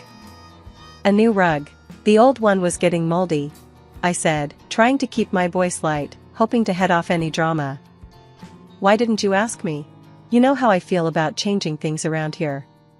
His tone was sharp, cutting through the air like a knife. "I didn't think a rug would be a big deal, Tom." I felt my defenses rising. "Well, it is. I want things left the way they were." He was practically glaring at me now, and the intensity caught me off guard. That night at dinner, things went from bad to worse. Tom's younger son, Jamie, had been struggling at school, and somehow that was my fault too. "Jamie's grades are slipping. What's going on with his homework?" Tom asked, his eyes fixed on me across the table. "I've been busy, Tom. I started that job at the store, remember? You wanted me to help out with money," I replied, my voice tight with frustration. "So you're just going to let everything else slide?" He was accusatory now, his voice raising a notch. "I'm doing my best here," I shot back, feeling the weight of his expectations crushing me. "It doesn't seem good enough. The house is a mess, and you're not keeping up with Jamie like you used to. Laura would have handled it better." The mention of his late wife was a low blow, and it hit its mark. I was silent, the hurt too deep to respond. The rest of the meal passed in tense silence. The troubles didn't stop at Tom. Jamie, seeing how his father treated me, started pushing boundaries too. One evening, I caught him up late on his computer, way past his bedtime. "Jamie, it's late. You need to turn off the computer and go to bed," I said as calmly as I could. "You're not my mom. You can't tell me what to do." His voice was loud, challenging. "I'm not trying to be your mom, Jamie. But you have school tomorrow, and you need your rest." He scoffed, turning back to his screen. "Whatever, Dad," he yelled, calling for backup. Tom came in, his face set in a hard line. "Let him be, Tessa. He's fine. But he needs to sleep. It's not good for him to stay up so late. He's my son, I think I know what's best for him." Tom's tone was final, leaving no room for argument. Feeling undermined and disrespected, I retreated, the gap between us growing wider by the day. I started to feel like nothing more than a housekeeper, a nanny, someone who was there to cook and clean and then step out of the way. The day I got a bonus at work should have been a joyous occasion. With the extra money, I did something I hadn't done in a long while. I bought myself a new dress. It was nothing extravagant, just a simple, pretty thing that made me feel good when I tried it on. I was wearing the dress when I got home, a small smile playing on my lips as I imagined Tom's surprise. He noticed all right, but not the way I had hoped. "What's that?" he asked, his tone harsh as he eyed my new purchase. "It's just a dress, Tom. I bought it with my bonus," I said, twirling a little to show it off, trying to lighten the mood. "A bonus, huh? And you thought the best thing to spend it on was a dress?" His voice rose with each word. I stopped twirling, feeling the happiness drain out of me. "I thought it was okay to treat myself." "Treat yourself?" Tom scoffed. "That money could have gone to something we actually needed. Like bills. Or saving up for something important." Before I could respond, Jamie chimed in from the doorway, his voice bitter. "Yeah, or maybe a new console that I've been asking for." I looked from Jamie to Tom, my heart sinking. It was my bonus. I just wanted something nice. The room filled with a heavy silence, Tom's eyes cold and unyielding, Jamie's stare accusing. That night, they both started treating me like I was invisible, not a word or a glance in my direction unless absolutely necessary. This silent treatment went on for a week. Meals passed in silence, my attempts at conversation met with cold shoulders and dismissive grunts. It was like I didn't exist in my own home. But life has a way of testing you with more than you think you can handle. A couple of years later, during the pandemic, my mother passed away. It was a sudden and heart-wrenching loss, leaving me to inherit the family house, a large, old structure, along with a significant sum of money. When I told Tom about the inheritance, his eyes lit up in a way that made me uncomfortable. "We'll move there," he declared one evening, looking over the property papers. "It's bigger, and the school near there is perfect for Jamie." I nodded, too drained from grieving to argue or to ponder his sudden interest in my inheritance. "Yes, maybe a new place will give us a fresh start," I said, hoping his intentions were as genuine as my wishes. "We'll start packing up this weekend," Tom decided, already making plans. Packing was a slow process, each item a memory, each box a step toward a new life I hoped would be better. As the moving day approached, I found myself observing Tom and Jamie, watching them discuss room arrangements and renovations for the new house. Their enthusiasm was hard to gauge. Was it for the new start or for what the new house represented? That morning, I wasn't feeling great, my head was pounding, and my stomach was in knots. The store manager noticed my pale face and sent me home early, something I was grateful for. I let myself in with my key, expecting the usual silence, but instead, I was met with low, conspiratorial voices drifting from Tom's makeshift office. Instinctively, I pressed myself against the wall by the door, my breath catching in my throat as I listened. "Yeah, Dad, thanks for setting that up. Leaving the apartment to me is a big help," said Mike, Tom's eldest son, his voice a mix of gratitude and scheming. "No problem, Mike. Once we move into Tessa's place, I'll have more than enough. We'll live there a bit, I'll spend her money, and then I'll find a good reason to divorce her. We'll split the assets, easy." Tom's voice was cold, calculated. I felt a chill run down my spine. The pain of the betrayal was sharp, like a knife twisting in my gut. Mike laughed, a harsh sound that filled the room. "Man, your new girlfriend is way hotter than Tessa. Can't wait for you to ditch that stupid chicken." I stood frozen, not wanting to alert them to my presence. After a few moments, I quietly backed away from the door, my mind racing. The initial shock was giving way to a burning, seething anger. I had to act, but I needed to be smart. I left the apartment as silently as I had entered and headed straight to the lawyer's office. The lawyer, Mr. Reynolds, was a sharp-eyed man who listened intently as I laid everything out. "This is more common than you'd think," he said, his voice even. "But you've got a good head on your shoulders, and we'll make sure you come out of this on top."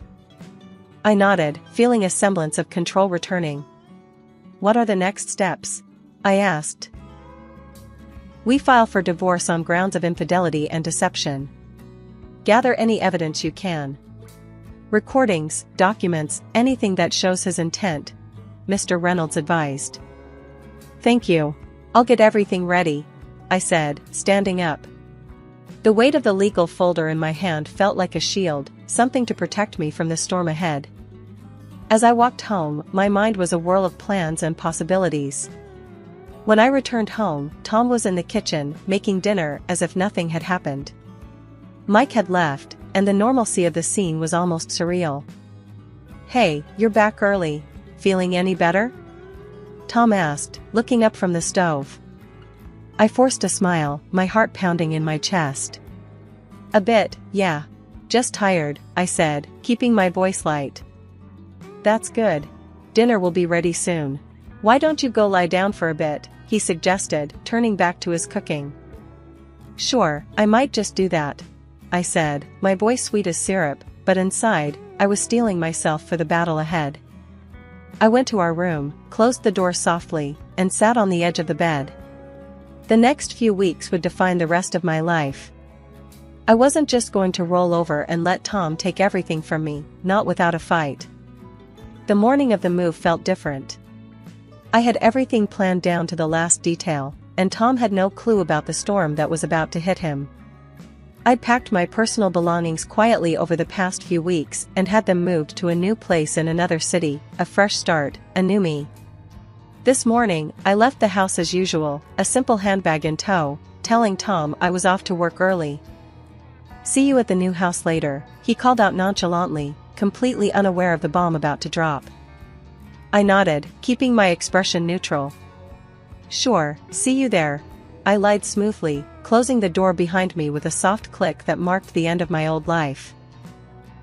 Meanwhile, Tom and Jamie were supposed to meet the movers at my inherited house and relocate our family there. What Tom didn't know was that there was no family to relocate anymore, and that house wasn't ours to call home any longer. I waited patiently in my new apartment, my heart racing as I pictured the scene unfolding at the old house. At exactly 10 a.m., my phone buzzed, a message from my neighbor who was keeping an eye out. "He's there, looks confused," it read. Tom must have been standing at the door, expecting to walk into his new life. Instead, he was greeted by strangers, the new owners of the house I had sold right from under him. I imagined his face, the confusion morphing into realization and then anger as he processed the betrayal. According to my neighbor, Tom knocked on the door, and a confused couple opened it, introducing themselves. "We just bought this place. Who are you?" they would have asked, just as baffled by the presence of a moving truck full of furniture. The movers, equally perplexed, started asking where to put the boxes, and Tom, flustered and furious, tried to call me. My phone lit up with his number, but I ignored it, sticking to the plan. When no answers came, he had no choice but to return to his apartment, where another surprise awaited him. Mike, his eldest son, had moved in his own furniture, and his fiancée was already unpacking. The apartment was no longer Tom's sanctuary but a crowded mess of broken plans and shattered expectations. "Get out! This is still my place!" Tom must have roared, the vein in his neck throbbing with rage. "Dad, we gave up the lease on our apartment. We've got nowhere to go," Mike shot back, defiant and desperate. Finally, I picked up the phone after his third, more frantic call. Tom's voice was livid, tinged with a betrayal he thought only he was capable of. "Tessa, what the hell do you think you're doing? Why are you ruining everything?" I took a deep breath, my voice calm and resolute. "I know about everything, Tom. The plans you made with Mike, the girlfriend, your charming little comments. I've sold the house and protected my assets. You won't use me anymore. You can't do this to me. We're married." His voice was a mix of anger and disbelief. "The divorce papers are in your mailbox," I replied firmly. "Consider this me looking out for myself. You'll also find that I will be asking for alimony." I didn't pick up his calls after that. My old phone, the one he knew the number to, would soon be turned off for good. I sat back, a weight lifting off my shoulders.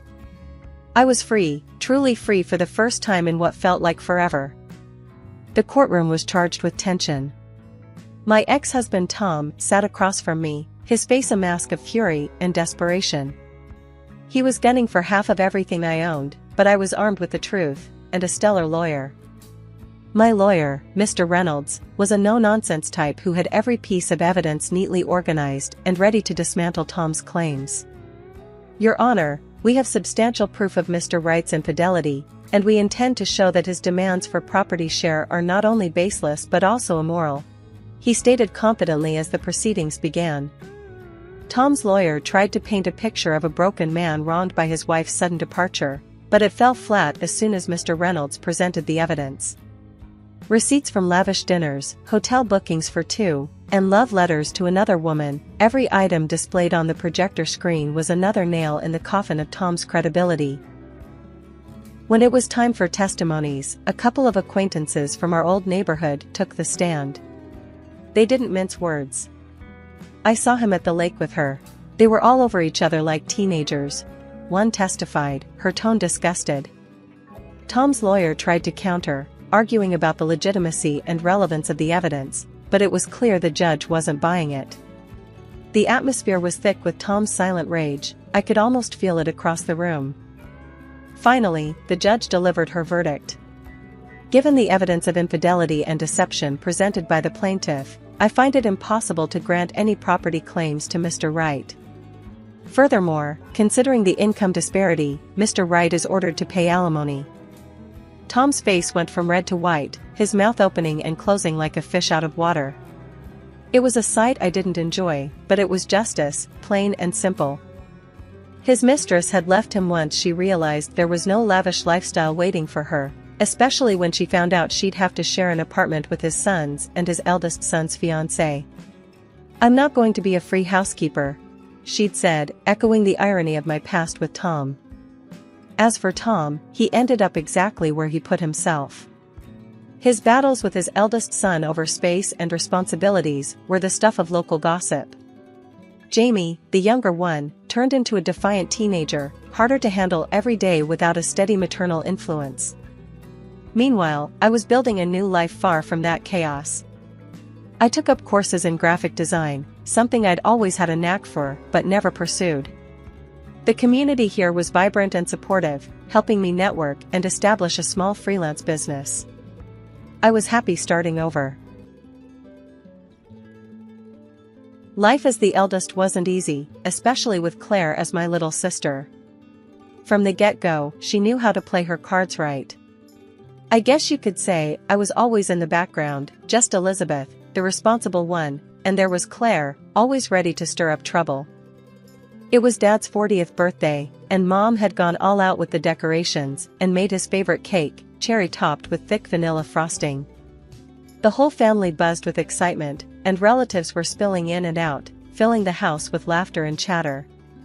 I was busy helping Mom in the kitchen, while Claire was probably plotting her next mischief. Liz, can you take this to the table? Mom said, handing me a tray of appetizers. When I walked into the living room, my heart sank. The right side of the cake was a mess, cherry toppings missing and frosting smeared. And there was Claire, an innocent look plastered on her face. It didn't take a genius to figure out what happened, but before I could say a word, Claire pointed at me. Liz did it. I saw her, Mom. I stood frozen, the accusation hitting me like a slap. What? No, I didn't. Why would I? Mom came rushing in, her face flushed with anger and embarrassment. Elizabeth, how could you? Apologize right now. But Mom, it wasn't me, I protested, feeling the heat rise in my cheeks. I don't want to hear it. Go to your room. You're grounded, young lady. I trudged upstairs, the injustice of it stinging more than any punishment could. Later, Claire crept into my room, a smug look hiding just under her feigned sympathy. Tough luck, sis. But hey, I can make it up to you, she whispered, pulling a crumpled $5 bill from her pocket. Take this and we're even. Even? You lied. Why should I cover for you? I was seething but curious about her confidence. Come on, Liz. It's easy money. Just grab that envelope in Dad's office I told you about earlier, and bring it to me. Easy peasy. Her plan was simple and tempting in a twisted way. The envelope was supposedly some paperwork she wanted to sneak a peek at, nothing more. Against my better judgment, I agreed. Sneaking the envelope to Claire felt wrong, but I was already painted the villain. What more did I have to lose? The next morning, the hammer dropped harder than I could have imagined. Dad was raging, the envelope in his hand. It wasn't just papers, it was cash. Cash meant for paying some of the bills. Elizabeth, how could you steal from us? Dad's voice boomed through the house. I didn't. It was. Save it. We found this in your room, he interrupted, his disappointment cutting deeper than the anger. Claire walked away scot-free, and I was left to stew in my room, grounded and betrayed. I vowed then never to let her sweet talk me into anything ever again. High school was a mixed bag for me, and while I buckled down on studies, Claire threw herself into every party she could find. As graduation neared, the gap between us grew wider. One evening, I was knee-deep in college application forms when Claire barged into my room, reeking of smoke and something sweet that I couldn't place. Her eyes were too bright, her smile too forced. Liz, you gotta loosen up. Why don't you come out with me tonight? There's a killer party down at Jake's place. You could use some fun, she cajoled, flicking her hair back in that carefree way she always did. I looked up from my papers, irritated. Claire, not everyone's idea of fun is getting wasted on a school night. Some of us have actual plans for the future. Claire's face hardened, and she leaned in close. Just watch, Liz. I'll make it big without any stupid degree. I don't need to waste my time like you do. Time passed, and our choices post-high school reflected our heated exchange that night. I got into college, moved to a city with a reputable landscape architecture program, and started carving out a niche for myself. Claire, true to her word, skipped college. Last I heard, she'd taken off to another city with a questionable crowd, chasing who knows what. Mom and Dad tried to bridge the gap between us, urging me to reach out to Claire. Elizabeth, have you heard from your sister recently? Mom would ask during our weekly calls, hope tinged with worry in her voice. No, Mom. Claire hasn't called. Did she reach out to you? I'd reply, knowing full well she hadn't. She's your only sister, Liz. Maybe you should try talking to her, mend things. Dad would chime in, his voice always a mix of frustration and concern. I sighed, feeling the old weight of being the responsible one. I'll try, Dad, but you know Claire. She does what she wants. While I built my academic and eventual professional credentials, Claire became a nomad of sorts. Her life a series of adventures and misadventures relayed through rare, cryptic social media updates that did more to mystify than inform. Then came the inheritance from Grandma, a blessing that felt like a lifeline. I poured that money into starting my own business, a landscape design firm. It was a dream come true, turning soil and seeds into serene escapes. Meanwhile, Claire's sporadic text showed pictures from beaches and bars, her wild, carefree existence a stark contrast to my structured days. My landscaping business was blooming, and I was deep in the green, literally and figuratively. With every shrub I planted and every garden I designed, I felt more anchored, more at home in my world. One busy Tuesday, as I was hauling bags of mulch across the nursery, I first met Michael. He came in wearing a plain white tee and jeans, a resume in hand, looking every bit out of place among the flora. Hi, are you Elizabeth?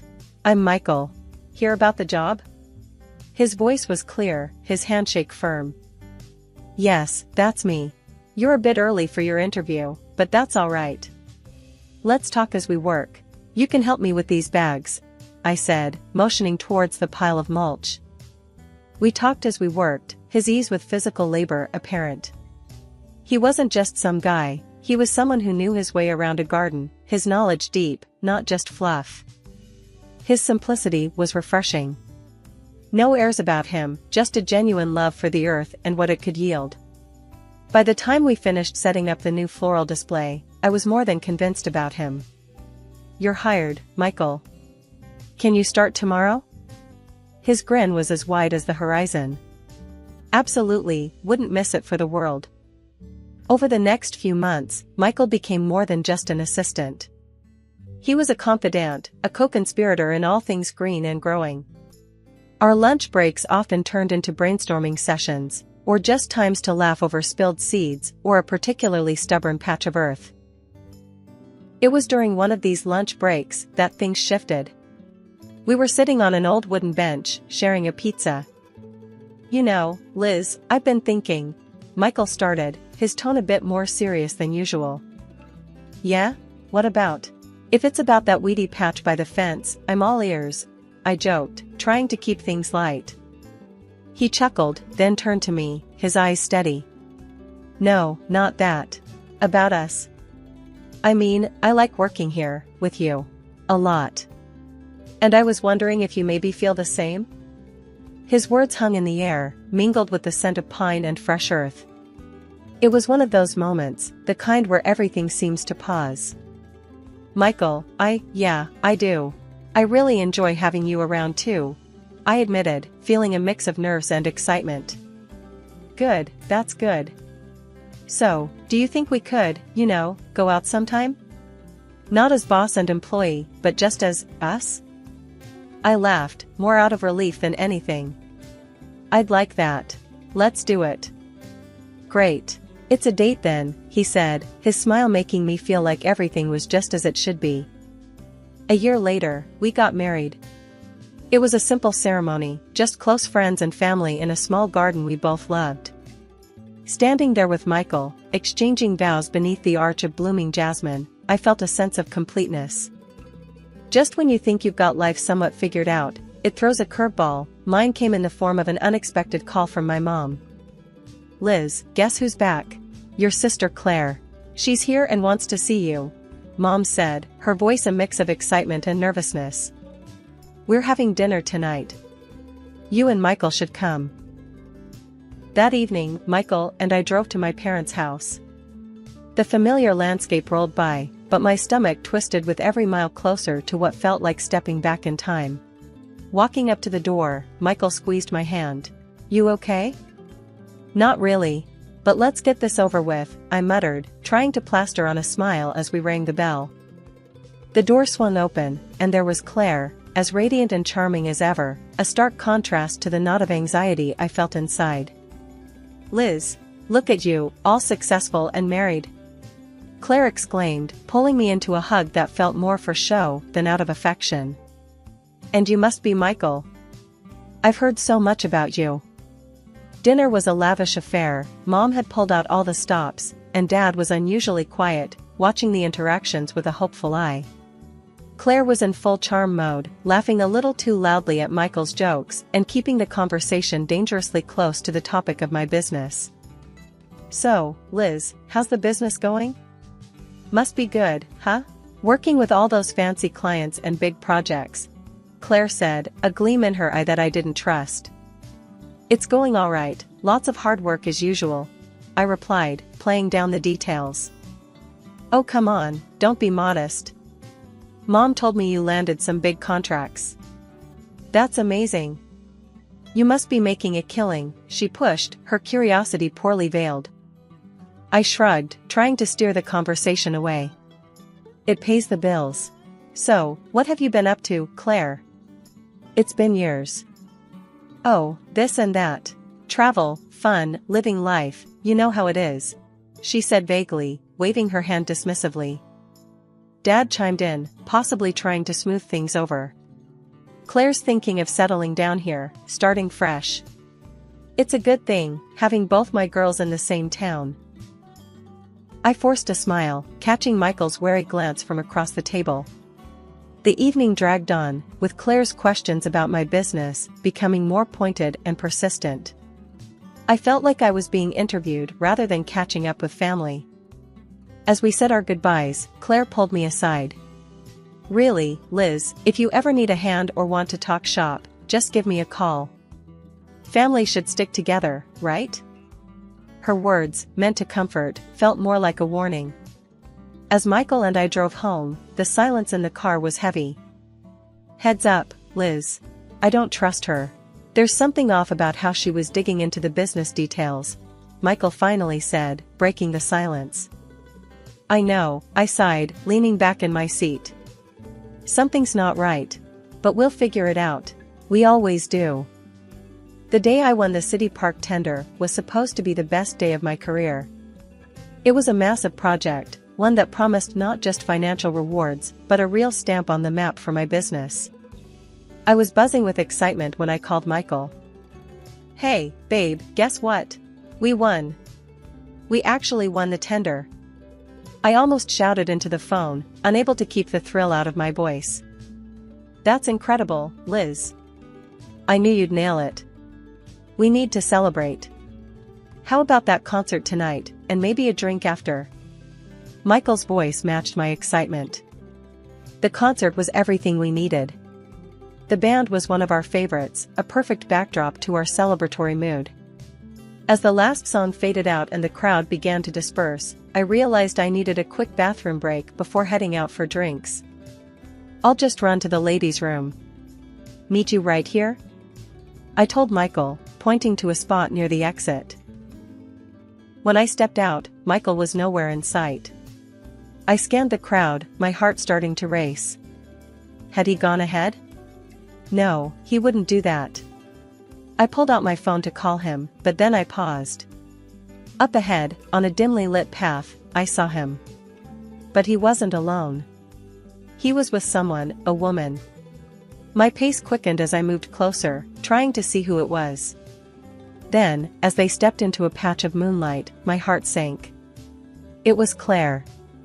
What the hell? I ducked behind a tree, my mind racing. This couldn't be right. Not Claire. Not Michael. Yet there they were, laughing, too close, too intimate. Then, they kissed. It felt like a punch to the gut. I fought the urge to run out, to scream. Instead, I pulled out my phone, switched it to record, and edged closer. I could hear them now. Claire's voice, silky and mocking. So, the big contract finally came through. She's a bloody fool, isn't she? Thinking this was all her big break. Michael's reply was a low chuckle. Totally in the dark. Once the money's in her account, we can make our move. It'll be easy to transfer it out before she even notices. Mexico, here we come. Poor Liz, always so trusting. Just like when we were kids, huh? Claire was almost purring. They parted with another kiss, and Claire sauntered off, while Michael checked his phone. Panic flickered across his face when he saw the time. He turned and started back towards the concert venue, right towards where I was supposed to be waiting. I slipped the phone into my pocket and stepped out from behind the tree, my heart hammering. As I walked towards the exit, I spotted him looking around, a fake frown of concern on his face. Liz, there you are. I was getting worried, he said, reaching out to me. I looked up at him, keeping my face as neutral as possible. Sorry, got a bit turned around. Let's go have that drink, shall we? The walk to the bar was a blur. My mind was racing, piecing together months, no, years of lies. The tender, the late nights, the sudden trips Michael, it all made sense now. We sat at the bar, and Michael toasted to our success. To us, Liz. To our future. I forced a smile, my hand tight around the phone in my pocket. To us, I echoed, my voice steady despite the storm raging inside. The morning after the concert, I was up early, troubled thoughts robbing me of sleep. Michael was still asleep, his breathing even and calm, unaware of the storm brewing just a few feet away. I slipped out of bed and headed to my home office. First, I logged into my company's bank account. What I found made my stomach turn. There were dozens of small transactions, siphoning off amounts just under the threshold that would trigger a notification. Then, I checked my personal account. The same pattern. Money, my money, leaking away like water through cracks. Michael had access to both accounts, he was the only other person who could have done this. I needed to act, but cautiously. If Michael suspected I was onto him, he might accelerate his plans, whatever they might be. I decided not to confront him, not yet. Instead, I phoned an old college friend who now worked as a forensic accountant. "Hey, Tom, it's Liz. I need a favor, a big one. Can you do a discreet audit of my accounts? Both personal and business. It's urgent." Tom's voice was grave when he replied.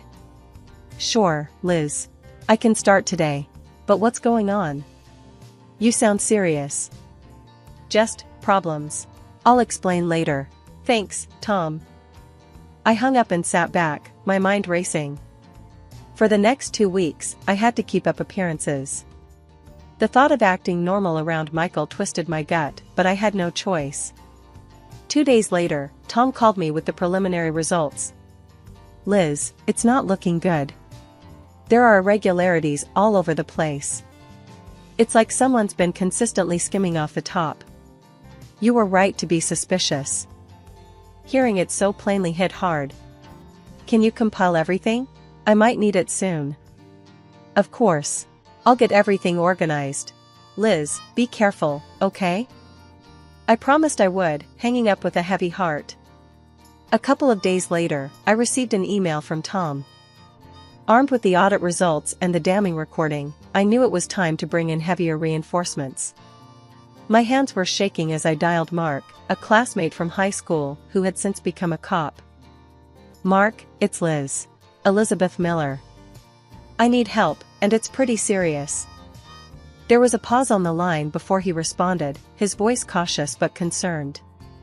"Liz, what's going on? Are you okay?" I took a deep breath, steadying my nerves. "No, not really. I've uncovered something. It's a long story, but it involves fraud, my husband, and my sister. We agreed to meet at a quiet cafe away from prying eyes." I felt like a character in a bad crime drama as I laid out the documents and played the recording for him. Mark listened, his expression growing darker by the minute. "This is serious, Liz. Based on what you've shown me, and this recording, it's solid evidence. But catching them in the act would make it airtight. It could ensure they don't just wiggle out on a technicality." I nodded, the reality of the situation settling in. "What do you suggest?" "Keep things normal. Act like you don't suspect a thing. We need to catch them transferring the money or making a move against you." The next few days were a masterclass in acting. I smiled and nodded, played the doting wife and the oblivious sister. I saw the looks Michael and Claire exchanged, loaded with secrets and plans. A week later, the payment for the City Park project hit my company's account. It was a large sum, the largest I'd ever handled. I called Mark right away. "It's in.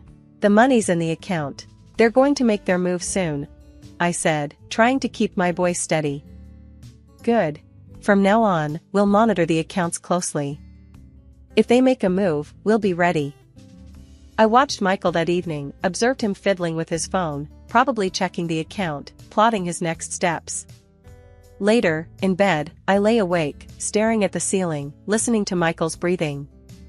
It was almost hard to believe that this man, the man I'd loved and trusted, was plotting against me. Meanwhile, Claire had orchestrated the farewell dinner under the pretense of celebrating a new chapter in her life. As I walked into my parents' house, the atmosphere was buoyant, almost surreal in its cheerfulness. "Liz, you made it." Claire greeted me with her typical flair, a wide grin plastered across her face. "I have some big news. I've met someone wonderful, and we're planning to get married. We're even talking about moving to a resort to live out our dream life." My parents beamed at her, their joy palpable. "Oh, Claire, that's wonderful. Tell us more about him." I sat quietly, forcing a smile as Claire wove a tale about her new, mysterious beau. Her descriptions were vague, deliberately skipping over any details that could link directly back to Michael. Just as Claire was elaborating on her fabricated love story, the front door burst open. Michael stormed in, his face flushed with anger and panic. "Liz, why can't I access any of the accounts? What the hell is going on?" he bellowed, his eyes wild. The room fell silent. My parents looked from Michael to me, confusion written all over their faces. Claire's facade slipped for a moment, revealing a flash of fear. I stood up, my voice calm but icy. Because, Michael, I know everything. I know about your plans with Claire. About the money, about the lies. I pulled out my phone and hit play. The recording of their conversation under the dim lights of the park filled the room. Claire's scheming words, Michael's complicit laughter, it all echoed off the walls, stark and undeniable. My parents turned pale, their expressions shifting from confusion to horror. Michael and Claire made a move towards the door, a pathetic attempt to escape what was coming. At that moment, the police, led by Mark, entered the house. Michael Turner, Claire Miller, you are under arrest for attempted fraud. You have the right to remain silent. Anything you say can and will be used against you in a court of law. The officers handcuffed them. Michael's plea was pitiful. Liz, please, I'm sorry. I didn't mean for any of this to happen. Forgive me. I looked at him, at the man I once loved, and felt nothing but revulsion. There's nothing to forgive.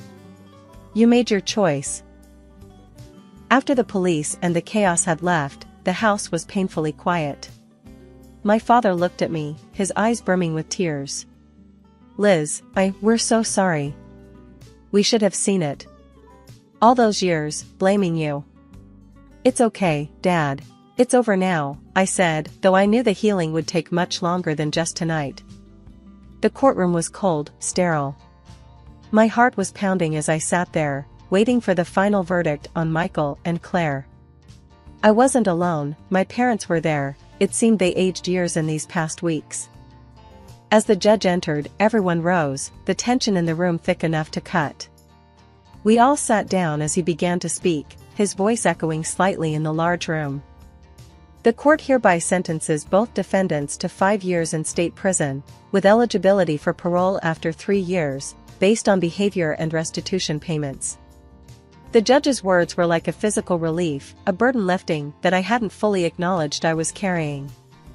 The drive home was quiet, each of us lost in our thoughts. When we arrived, the sight of the garden, lush and vibrant, was a stark contrast to the morning's events. I took a deep breath, the familiar sense grounding me. Why don't we have dinner together tonight? At home. Just us, I suggested, longing for the simplicity of a family meal. That sounds perfect, honey, Mom said, relief in her voice. As they went inside, I lingered in the garden, my sanctuary. I touched the leaves, the petals, reminding myself of the growth and life that continued, relentless and beautiful despite the harshness of the world. Hi, I'm Emily. Born to Ava, a once glamorous model, and Jake, a guy who knew his way around a camera, I was supposed to be their golden ticket to keep the lavish lifestyle they were scared of losing. Look at her, Jake. She's perfect. That face could relaunch my brand, Mom said, hovering over my crib with that calculating gleam in her eyes. I was too young to remember, of course, but she'd repeat that story like a broken record as if proud of her foresight. Dad, a man of few words, snapped photos, turning our home into a studio. Just one more, Ava. She's tired, he'd often mutter during those endless sessions. Nonsense. She's a natural, aren't you, baby? Mom's voice was sugary sweet when she wanted something. It worked on everyone, Dad included. Growing up, I hardly noticed the constant clicks of the camera or Mom's relentless ambition. It was just how things were. My playdates? More like photo ops, with Mom directing every pose. Smile more, Emily. No, not like that. Think princess, not playground. She'd instruct, eyes darting between me and the lens. I tried to please her. Always tried. Maybe because every flash of the camera was paired with her rare, gleaming approval, or maybe because I didn't know anything else. Dinner time was no different. We didn't talk about school or friends. It was always about branding, shoots, and Mom's new ideas to keep her followers hooked. Eating healthy is not just good, it's marketable, Emily. Remember, you are what you eat, and right now, you're my little star, Mom explained one evening, her words slow and deliberate as if trying to sell the concept to a potential sponsor hidden in the bushes. Dad, on the other hand, seemed to shrink with each passing day, his voice seldom rising above a whisper. "It's all good, Ava. Maybe we let her have some pizza tonight, eh? A cheat day," he'd suggest on rare occasions, a weak smile fleeting across his face. Her response was always sharp. "And ruin her complexion? You know better than to mess with the routine, Jake." Routine, my constant companion. I knew nothing of lazy Sundays or messy ice cream faces. Everything was curated, my childhood laid out like a magazine spread. One night, I heard them arguing. Their voices, usually hushed around me, echoed through the halls. "She's not just your ticket to fame, Ava. She's our daughter, not some prop." Dad's voice was tinged with frustration. "Oh, grow up, Jake. We're not in some fairy tale. This is real life, and in real life, we capitalize on what we have. Emily is what we have." Mom shot back, her words slicing through any pretense of maternal warmth. I lay in bed, clutching my bear, Mr. Snuggles, trying to make sense of it all. The idea that I was more useful than loved wasn't new, but hearing it spelled out cracked something inside me. The next morning, things went back to normal. Mom was all smiles, pretending last night never happened. Dad avoided my eyes, his usual. "Ready for your shoot, sweetheart?" Mom chirped as she straightened my dress. Her hands felt cold, her smile too stretched. And so, we continued, the camera capturing smiles that never quite reached my eyes, in a house that felt more like a set every day. I played my part, the golden child, not yet understanding the shadows that played behind the scenes of our picture-perfect life. Grandma and Grandpa, they saw through it all. They'd visit, shaking their heads, whispering about how kids needed dirt and sun, not spotlights and scripts. "Can't she just be a kid, Ava?" Grandpa would grumble as soon as he stepped through the door, his brows furrowed in disapproval. Mom would force a smile, her patience thin. "Dad, times have changed. Emily's opportunities are golden. We're setting her up for life." I'd watch from the corner, clutching a doll I wasn't allowed to dirty.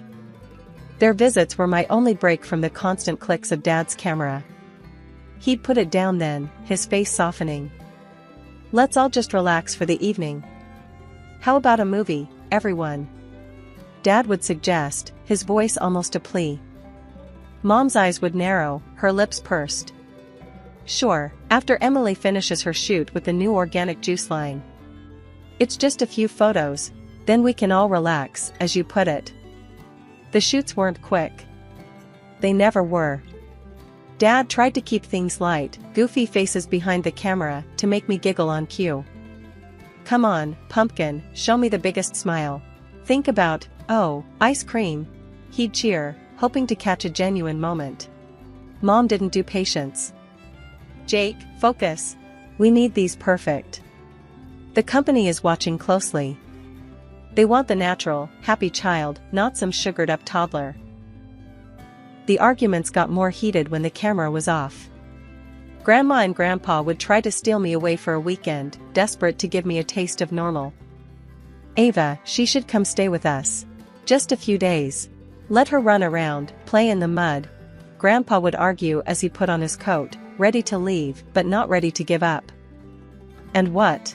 Miss a casting call? No, Dad. We're not risking opportunities. She's fine." Mom would snap, her words final. It wasn't all bad. Sometimes, in the quiet mornings before Mom woke up, Dad would make pancakes, drizzling extra syrup and letting me toss in handfuls of chocolate chips. "Don't tell your mom." He'd wink, the secret sweet between us. "Promise."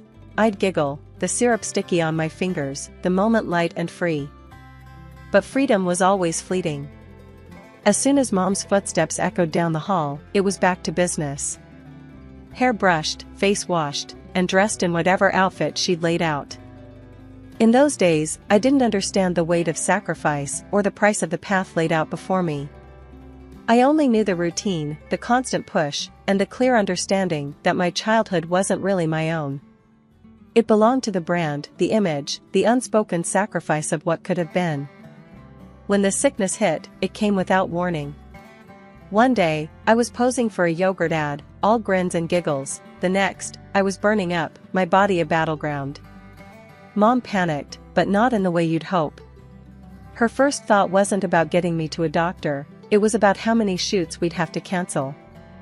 "Ava, we need to get her to the hospital, now." Dad was pacing, his voice edged with a panic I'd rarely heard from him. "Just a minute, Jake. Let me think." Mom snapped back, her phone in one hand, probably scrolling through her calendar. "Think? She's burning up, Ava. This isn't about your bloody schedule." Dad's shout would have scared me if I weren't so out of it. In the hospital, they said it was polio. I didn't really understand then what it meant, only that it was bad, really bad.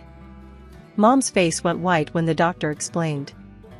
"But she's been so healthy," Mom muttered to herself more than anyone else, her face twisted in confusion and anger. "Mrs. Dawson, Emily wasn't vaccinated against polio. It's extremely rare nowadays because most children are vaccinated," the doctor explained gently, a look of sympathy across his face. Dad looked like he'd been punched. "Not vaccinated? Ava, what, why?" Mom's lips thinned, her usual defense rising quick. "Don't you start on me, Jake. It was a choice we made." I was moved to a room, wires and tubes hooking me to machines that beeped and blinked. Days turned into weeks. I missed the sun, my sketches, even the annoying flash of Dad's camera. Mom rarely stayed long. She'd come in, sit for a bit, her foot tapping relentless on the sterile tiles. "Emily, you need to fight this. You know how much is riding on you getting better," she'd say, her voice tight, like she was negotiating a deal instead of comforting her daughter. More than anything, I wanted all of this to be just a bad dream, to wake up in my bed with Mr. Snuggles tight in my arms, ready for another day of pretend. But the nightmare was real, and it wasn't just the sickness. It was seeing the strain on Dad's face, hearing the impatience in Mom's voice, feeling the distance grow between who I was and who I was supposed to be. "Can't you just sit with her?" Dad's voice would rise sometimes when he thought I was sleeping.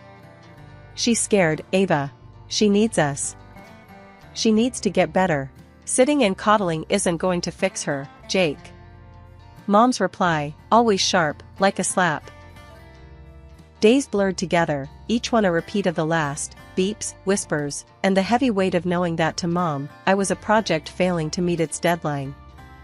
2 years of my life blurred into a continuous loop of bed sheets, window views, and the ceaseless ticking of the clock.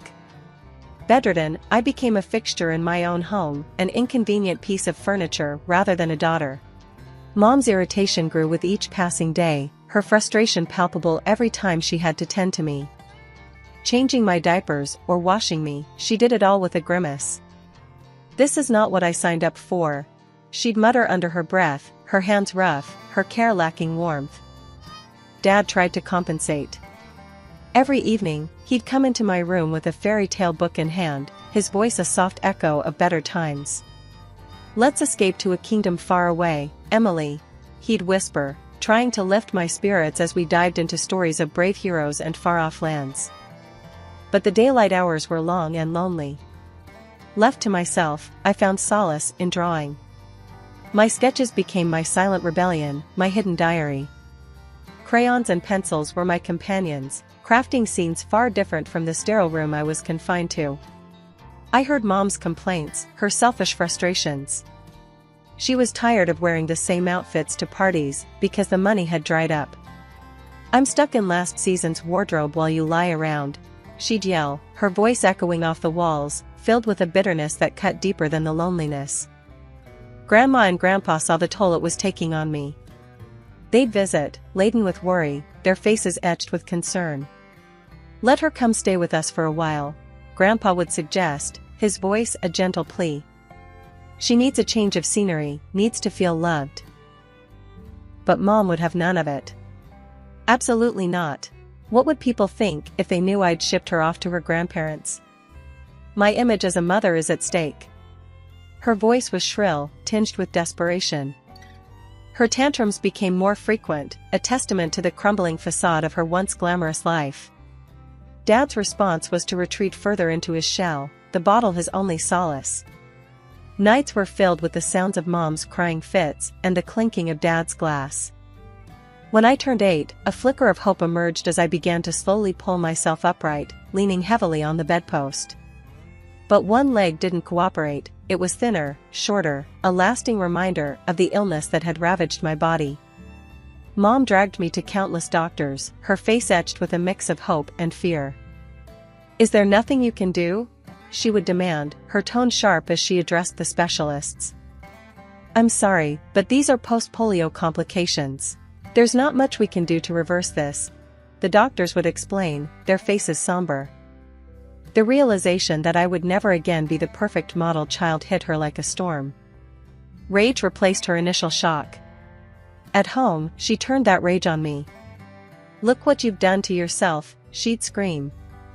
"If you hadn't been so careless, none of this would have happened. You've ruined everything."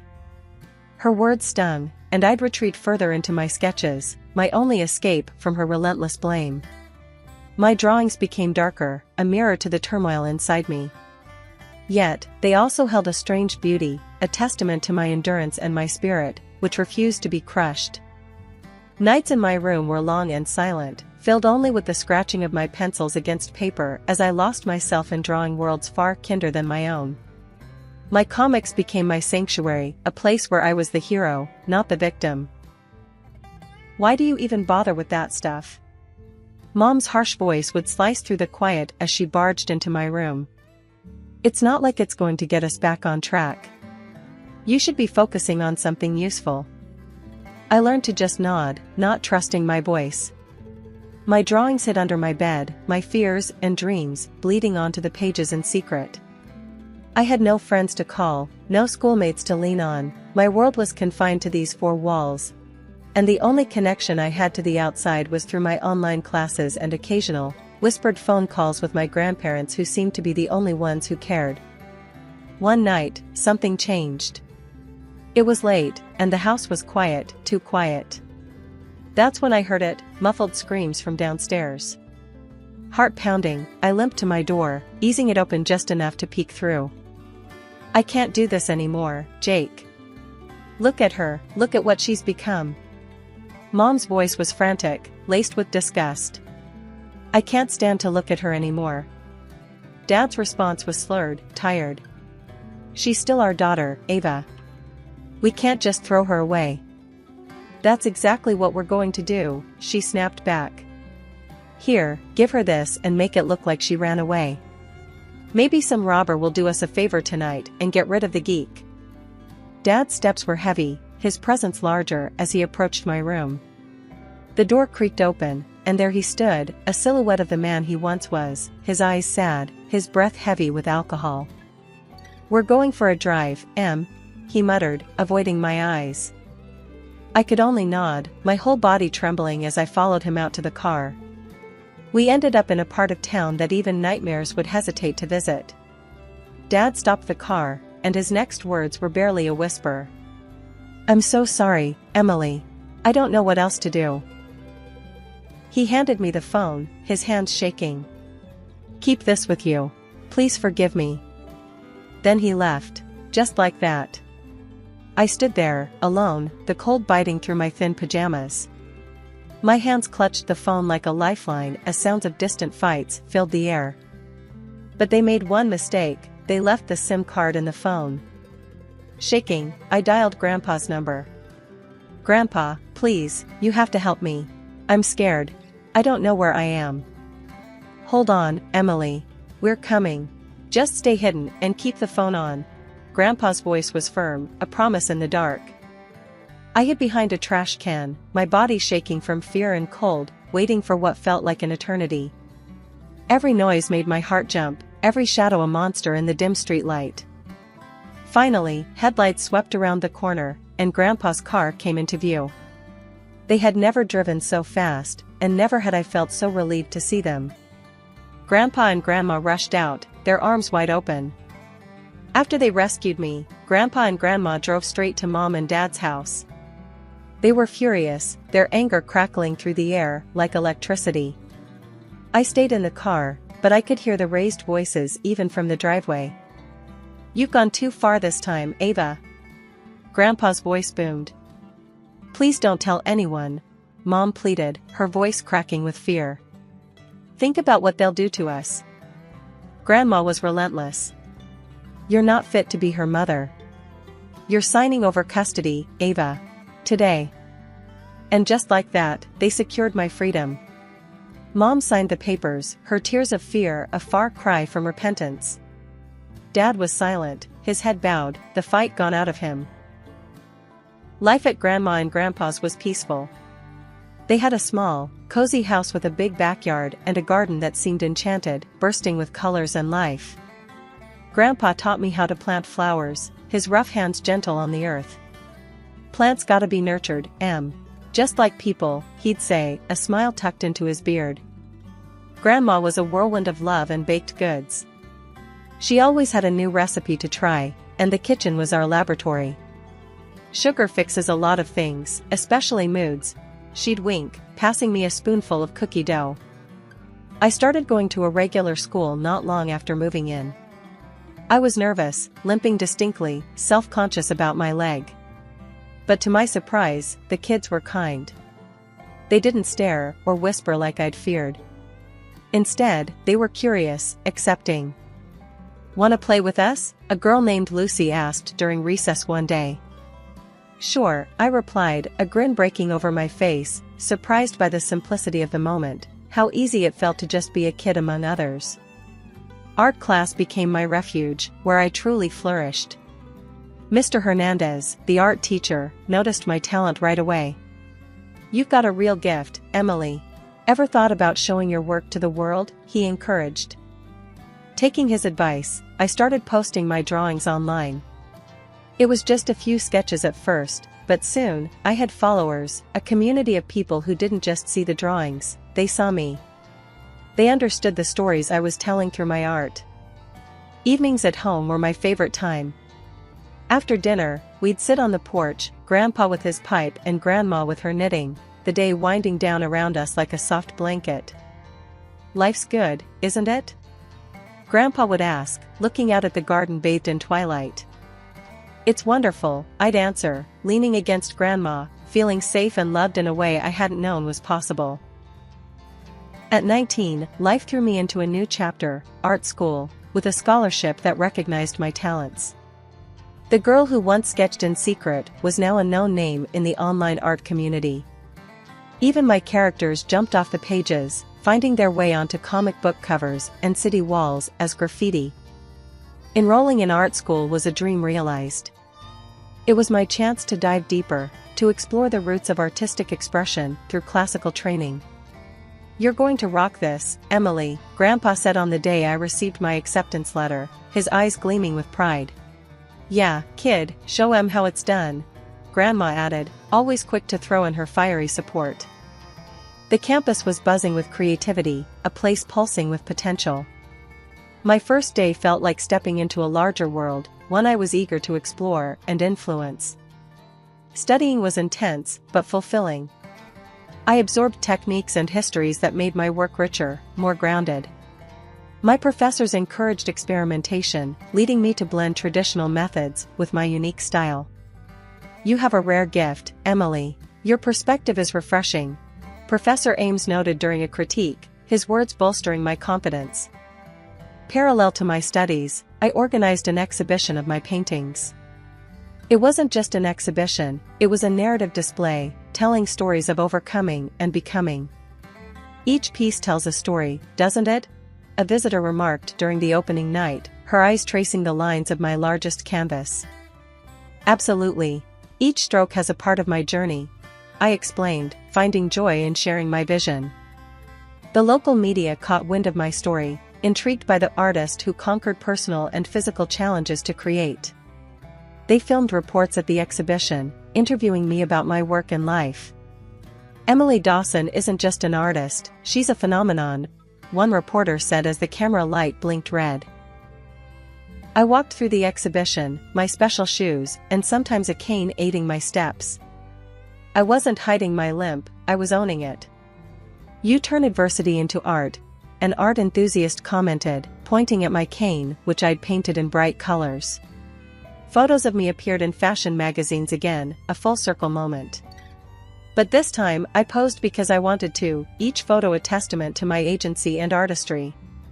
"She redefines beauty," read the caption under a photo of me, my painted cane in hand, standing boldly beside one of my vibrant murals. By the time I finished my degree, I wasn't just a graduate with honors, I was a symbol of perseverance, a living canvas of my own making. And as I walked across the stage to receive my diploma, cane in hand, the applause wasn't just for my academic achievement but for the journey that brought me there. The art gallery buzzed with chatter and the click of cameras, the air electric with admiration for the work lining the walls. I mingled with guests, my heart swollen with pride and nerves. It was a big day, the culmination of years of hard work and passion. The space was filled with my paintings, each piece a chapter of my life, a battle fought and won. Out of nowhere, the atmosphere shifted. My heart stopped for a second when I saw them, my parents. They have changed a lot. Dad looked worn, more lines on his face, his eyes dimmer. Mom's beauty disappeared, revealing her true self. I watched, frozen, as Mom made her way to the reporters who were filming. With the flair of someone used to the spotlight, she announced loudly, "I'm Emily's mother, and I'm just so overwhelmed with pride for what she's accomplished." The camera swung to her, eating up her performance. She's always been incredibly talented, and seeing all she's achieved, it's a mother's dream come true. I couldn't take it. My body moved on its own, fueled by a mix of anger and disbelief. "No," I interrupted sharply, my voice slicing through the murmurs of the crowd. "I owe everything to my grandparents. They are the reason I am who I am today." Away from the prying eyes and lenses of the media, I pulled my parents aside, my heart hammering against my ribs. Mom's act dropped as soon as we were out of earshot, her eyes cold and calculating. "Emily, darling, we need your help," she began, the sweetness in her voice sickening. "Your father has had some troubles, he's lost his job, and we've had to sell the house. We have nowhere to go. You owe us, Emily." "I owed you nothing the moment you left me on that street," I shot back, my resolve hard as steel. "If you ever come near me or my grandparents, I'll go to the police. Don't think I won't." They knew I meant every word. Without another word, they turned and left, disappearing back into the shadows from which they had emerged. That night, after the guests had left and the lights in the gallery dimmed, I took a moment to walk through the quiet space. My paintings looked back at me, each one a testament to my journey. I had faced my past, confronted the pain, and came out the other side stronger. Back home, in the quiet comfort of Grandma and Grandpa's house, I finally felt at peace. Here, in this house filled with love and acceptance, I knew I was home, truly home. I had my doubts about the day from the moment I woke up. The sky was gray, typical for late autumn, and there was a chill in the air that seemed to seep through the windows. I was scheduled to interview the state governor, an opportunity any journalist would kill for, and yet, I was uneasy. Maybe it was the weight of responsibility or the fact that my little Ellie had woken up with a slight fever. Either way, the day felt off. I dropped Ellie off at my mom's place, giving her a quick kiss on the forehead before heading to the governor's office. My mom, always the worrier, said, "Make sure you watch yourself around those politicians. They're all smiles and handshakes until they're not." At the governor's office, I was met by his assistant, a man named Tham. He was a bit older than me, probably edging into his early 40s, with a sharp suit and a smile that managed to be both professional and warm. "Clara, right? Heard a lot about you. All good, promise," he said, extending his hand. "Yeah, that's me. And you're Tom? I appreciate the help setting this up," I said, shaking his hand. His grip was firm, confident. The interview itself went better than expected. The governor was forthcoming, even charming, and I got some good quotes that I knew would make my editor happy. But it was Tom who caught my attention. He lingered nearby, always watching, making sure everything was in order.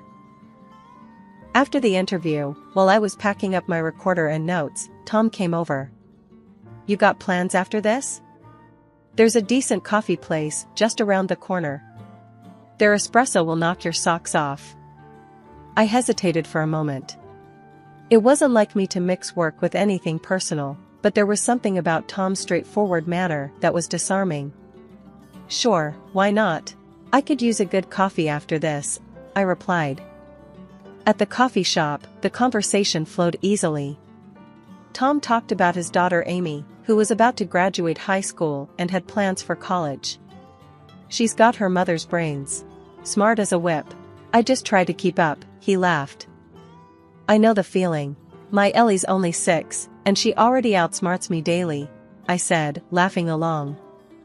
We talked more about our kids than anything else.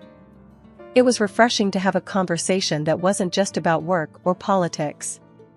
Tom's demeanor was relaxed, and he didn't push the conversation in any direction it didn't naturally want to go. It was like talking to an old friend. As we left the coffee shop, Tham said, "Listen, Clara, I know you're not looking for anything serious." "Heck, I'm not either. But I liked this, talking, laughing. How about we do this again? No pressure, no expectations." I looked at him, really looked. He was sincere, that much was clear. "Yeah, I'd like that," I admitted, a bit surprised at my own readiness to dive back into something personal. There I was, 2 years into what started as a not-a-date routine with Tham, and suddenly I found myself staring at a small, shiny ring, feeling like the world had stopped spinning for just a second. We were at our favorite little Italian place, tucked away in a corner booth that had become our spot. The candlelight flickered, casting shadows that danced around Tom's serious expression. He just popped the question, simple and straight, no fluff. "Clara, I'm not good with fancy speeches. So, how about it? Will you marry me?" Looking into his hopeful eyes, all I managed was, "Are you sure? Because, you know, life with me is a three-ring circus." Tham laughed, that deep, reassuring sound that had first drawn me to him.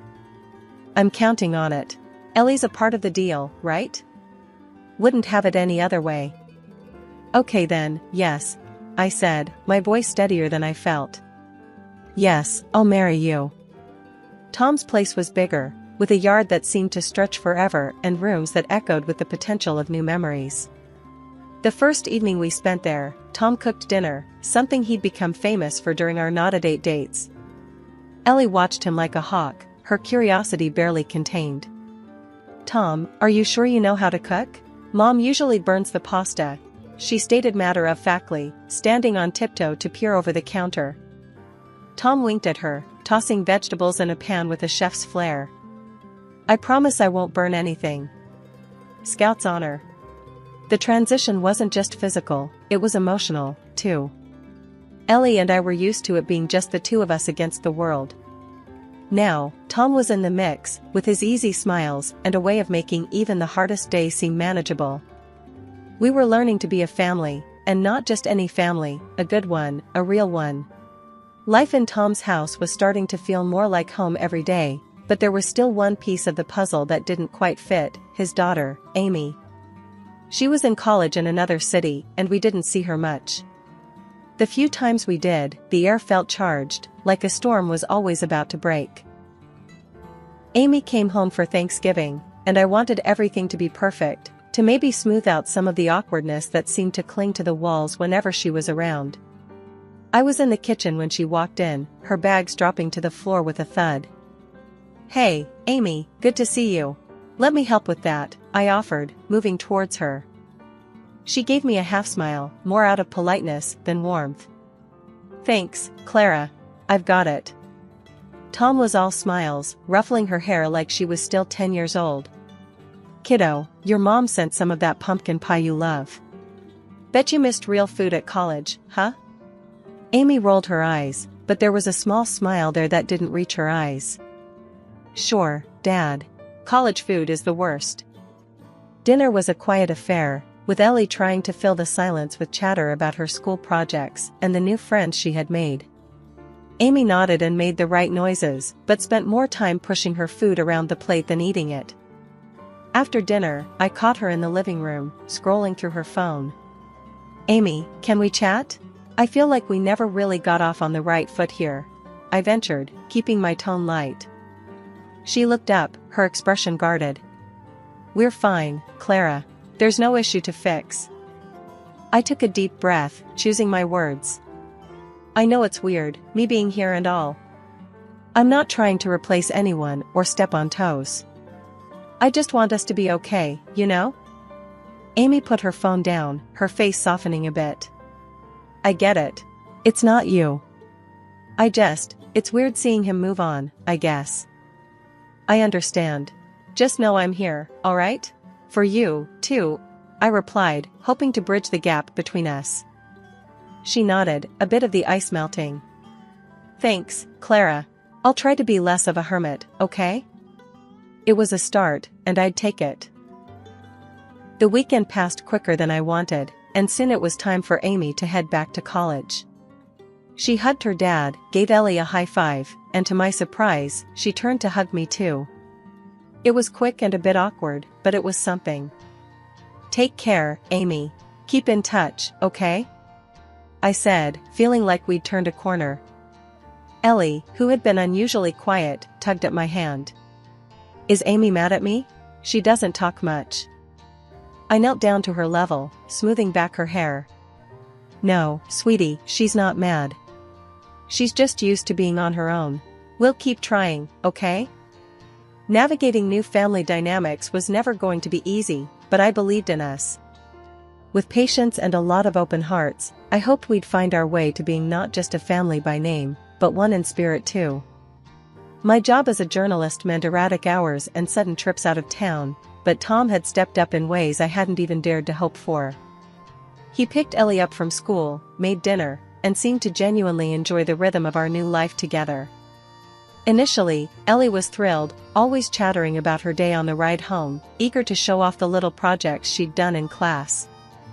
"She's really taken to you, Tom," I told him one evening, watching them assemble a puzzle on the living room floor.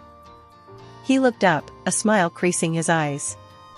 "She's a great kid, Clara. Couldn't ask for a better stepdaughter." But a few months in, I noticed a shift in Ellie. She became quieter, more reserved. The light in her eyes dimmed, replaced by a skittishness that set alarm bells ringing in my mind. I tried to coax her into talking, to share what was on her mind, but she just shrugged and forced a smile. "It's nothing, Mom. Just tired, I guess," she'd say, but the mother in me knew better. Something was off. Then one night, as we were getting ready for bed, I noticed a bruise on her arm, a nasty, purple shadow that made my heart stop. "Ellie, what happened?" I asked gently, trying not to sound as panicked as I felt. She avoided my gaze, fiddling with the hem of her pajama top. "I fell down at school.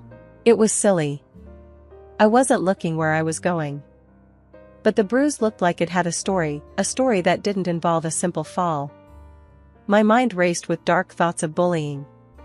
"Did someone do this to you at school? You can tell me, Ellie." She shook her head quickly, too quickly. "No, Mom. It was just me being clumsy. Really." The next day, I dropped by her school and spoke with her teacher, Mrs. Jennings, a kind woman who had always been open about classroom dynamics. "Mrs. Jennings, has Ellie been having any trouble with other kids? Any signs of bullying?" Mrs. Jennings looked genuinely surprised. "Oh, no, Clara. Ellie gets along well with everyone. She's a quiet child, but she's not having any problems with other children that I've noticed." That left me more unsettled. If school was fine, then what was causing Ellie's change in behavior and the mysterious bruise? My mind churned with possibilities, none of them good. Determined to get to the bottom of things, I decided to buy a smartwatch that could record audio. I told myself it was for Ellie's safety, that I wasn't invading her privacy but protecting her. When I gave her the watch, her face lit up with a smile I hadn't seen in weeks. Wow, a smartwatch? For me? Ellie's voice was filled with excitement. Yep, you can wear it to school and everywhere. Think of it as an early birthday gift, I explained, trying to keep my voice cheerful. I watched her strap the watch to her wrist, her fingers fumbling with excitement. My heart was heavy with mixed feelings as she admired it. I hoped the watch would provide answers, that it was just my overactive imagination at work and nothing more. The routine with the smartwatch started off innocent enough.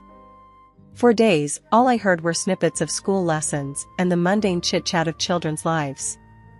Ellie seemed happier at school, laughing and interacting freely, which was a stark contrast to her quiet demeanor at home. It gave me some peace of mind, hearing her like that. But that peace was shattered one busy afternoon at work. I had stepped out for a quick lunch at my desk, popping in my earbuds to listen to the latest recordings from Ellie's watch. It was a habit now, checking in on her world, making sure she was okay. That day, however, I was met with something that stopped me cold. Tom's voice boomed through the tiny speakers, harsh and cruel. "You're such a fool, Ellie. Why can't you ever listen?" His words were sharp, each one a dagger. The reply was a small, stifled sob, unmistakably Ellie's. "I'm sorry, I didn't mean to." Then the sound, a sharp slap, the kind of sound that echoes long after it's over, followed by Ellie's crying. My hand flew to my mouth, stifling a gasp. My heart raced, anger and shock warring inside me. This wasn't just a small misunderstanding. This was my worst fear laid bare. I sat frozen, my lunch forgotten, as the world continued bustling around me. I couldn't think straight. All I knew was I needed to get to Ellie, to hold her, to get her away from him. I rushed home, my mind racing, planning, dreading. When I arrived, Ellie was there, alone, sitting quietly in her room. Seeing her like that, so small, so vulnerable, it broke something inside me. "Ellie, baby, we need to talk," I said gently, sitting beside her on the bed. She looked up, her eyes wide and scared. I took a deep breath, steadying my voice. "I know about Tom, about how he's been treating you. You don't have to be scared anymore." I heard everything. The floodgates opened then, and she poured out everything. The threats, the hits, how he'd made her promise not to tell me, how scared she was that it was somehow her fault. My heart ached with every word. I packed a few things quickly and drove her to my parents' house. They were horrified when I told them everything, and they didn't hesitate to take us in. "Stay here tonight," my mom said, her voice firm with that maternal resolve. "We'll take care of Ellie. You go sort this out." I hugged Ellie goodbye, her small arms clinging to me a moment longer than usual. "I'll fix this, I promise," I whispered, kissing her forehead. Leaving her there, safe with my parents, I drove back home. The house seemed darker, colder. I sat on the couch, the silence oppressive, waiting for Tom to come home. My mind raced with what I would say, how I would confront him. Anger, fear, betrayal, it all swirled inside me, a storm waiting to break. The sound of the front door opening and Tom's cheerful whistling sliced through the tense silence of the living room where I was waiting. He came in, all smiles, utterly unaware of the storm that was about to break. "Hey, babe, what's for dinner?" His voice rang through the house, light and carefree. I stood up, my stomach churning with nerves and anger. "We need to talk. Now," I said, my voice steely and calm. The smile faltered on his face. "Sure, what's up? You look serious." "It's about Ellie," I began, watching as his expression shifted from confusion to concern. "What about her? Is she okay?" He took a step towards me, his brow creased. I cut him off, the fury building inside me. "No, Tom, she's not okay. Because of you." He stopped, his face a mask of bewilderment. "What are you talking about?" "I know about the abuse, Tom. I know how you've been treating her when I'm not around." The words felt like bullets, each one harder to say than the last. For a moment, he just stared at me, and then he laughed. A cold, harsh sound that echoed mockingly around the room. You're being ridiculous. You have no proof. You think you can take me down?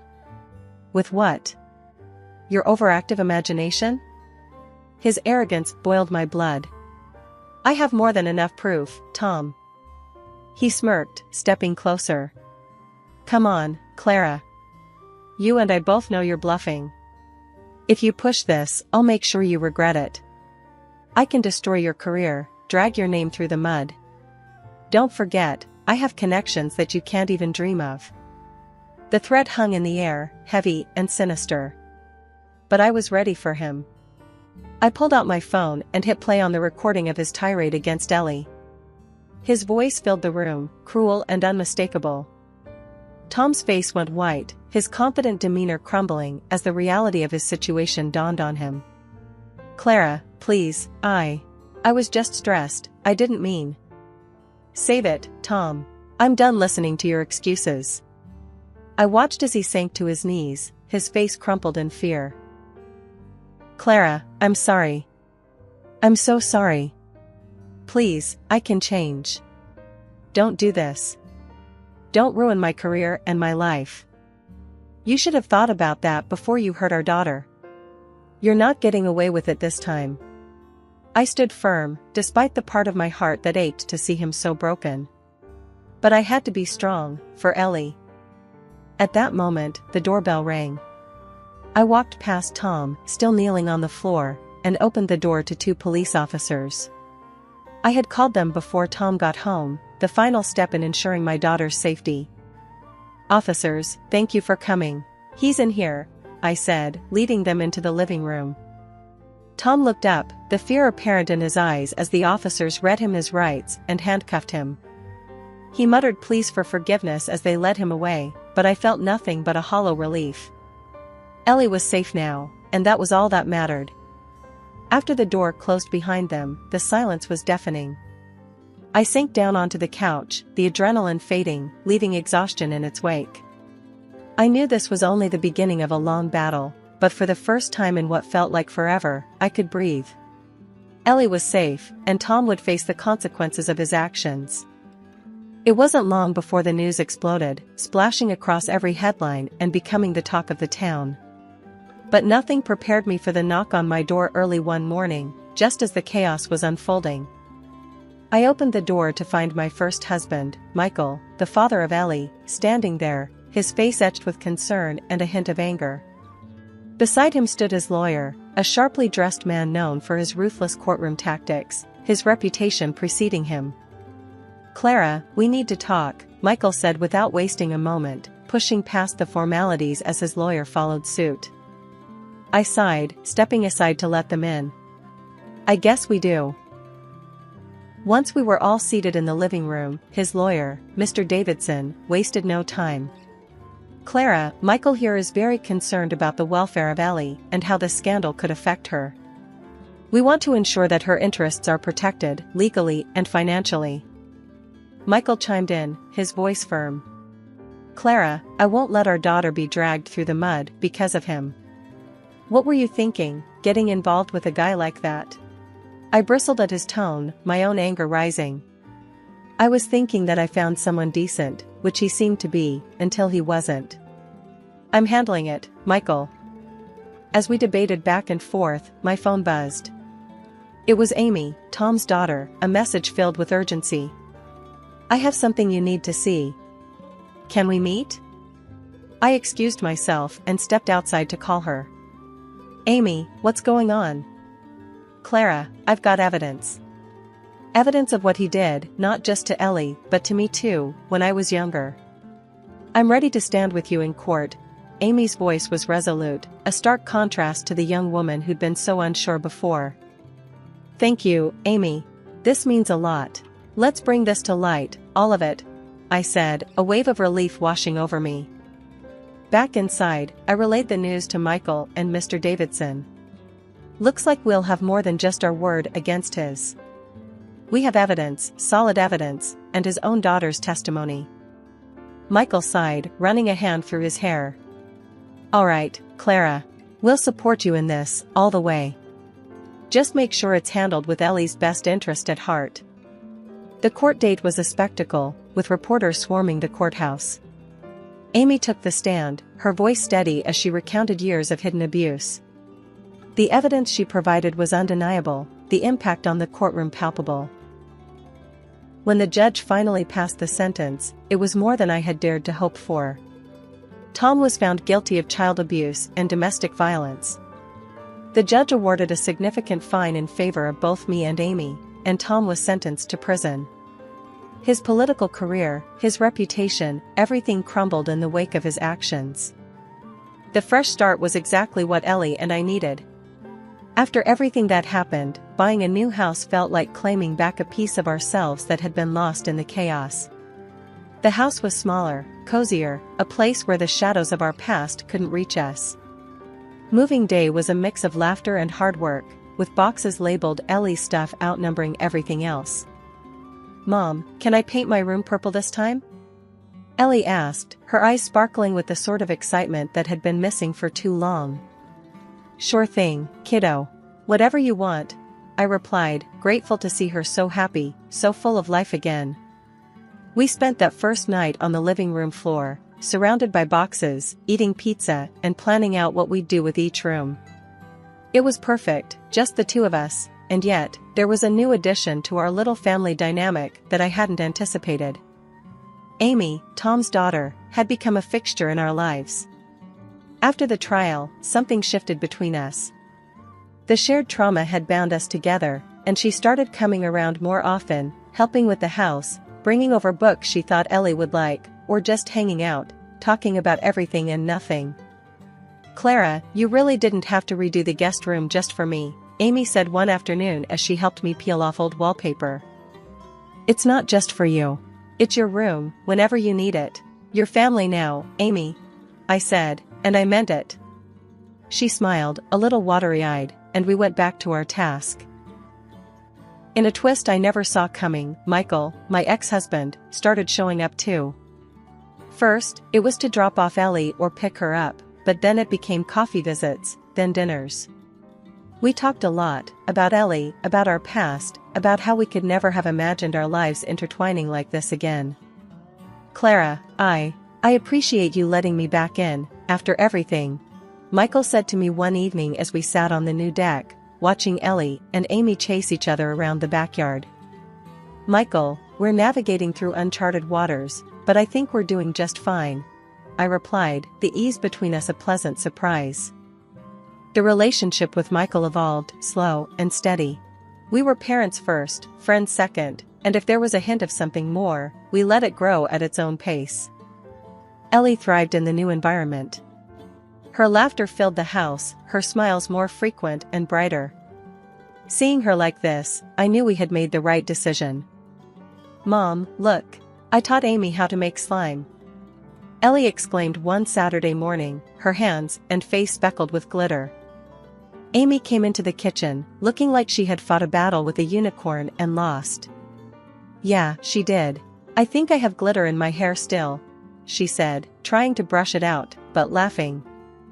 Watching them together, I felt a profound sense of peace. We had weathered a storm, fought hard battles, and now, here we were, building a life full of hope and happiness. As the days grew warmer, our little household found its rhythm. We were a patchwork family, each of us with our own scars and stories, but together, we were whole. Hi, I'm Anna. Been crunching numbers as an accountant for the better part of a decade now. My husband, John, works in IT, a real tech wizard, which comes in handy more often than you'd think. We've got 2 kids, Lucas and Lily, a pair of energetic sprouts who keep our lives colorful and, honestly, a bit chaotic. We've just moved into our new house, a dream I've had since the kids were born. You see, John and I decided early on that we wanted a proper home for the kids to grow up in, not just any place would do. So, we scrimped and saved, and finally, after years of both of us grinding away, we managed to buy our own place. The house wasn't just a building, it was a promise we made to each other and to our kids.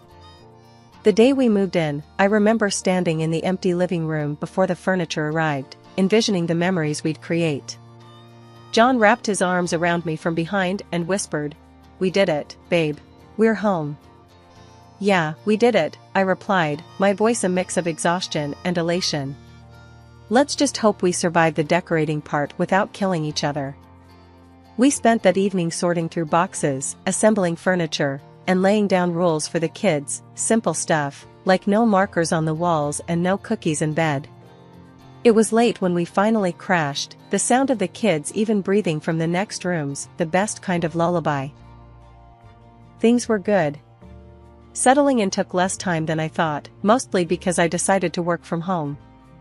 My boss, bless his heart, was more supportive than I'd hoped.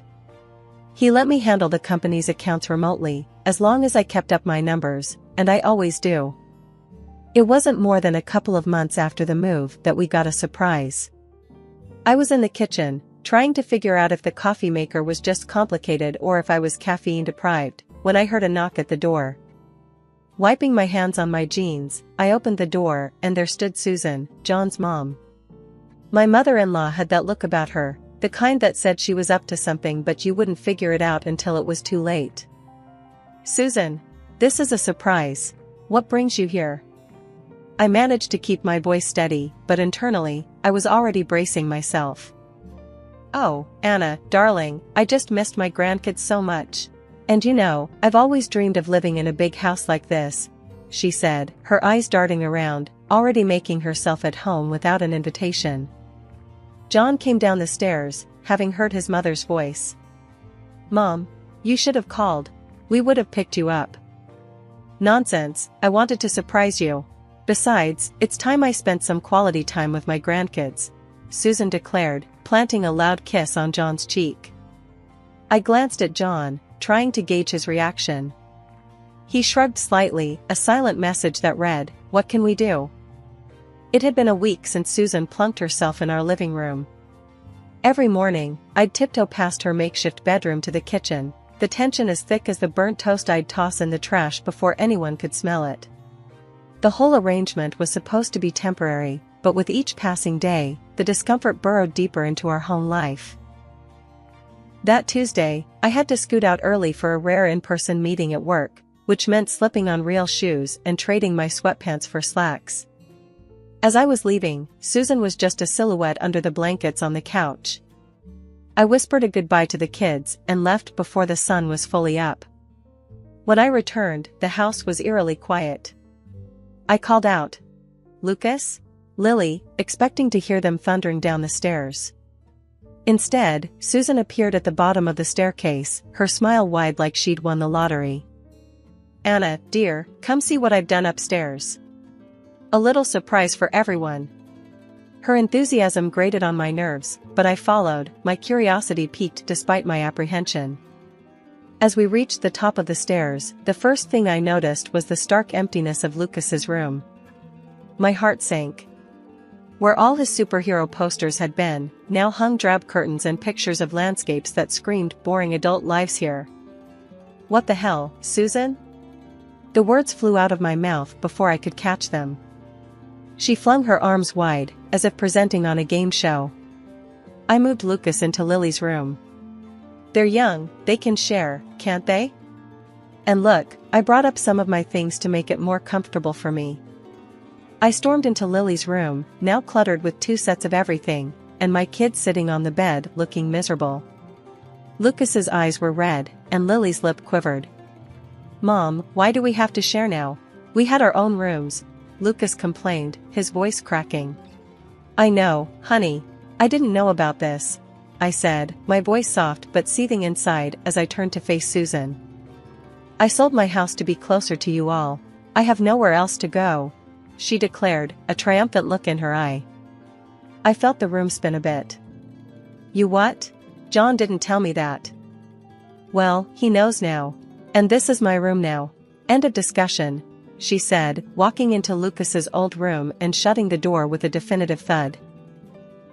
I gathered the kids and went downstairs, my mind racing. When John got home, I was waiting for him, the kids eating their dinner quietly, the tension thick. "John, we need to talk. Now," I said, pulling him aside as soon as he walked through the door. "Your mother's moved into Lucas's room."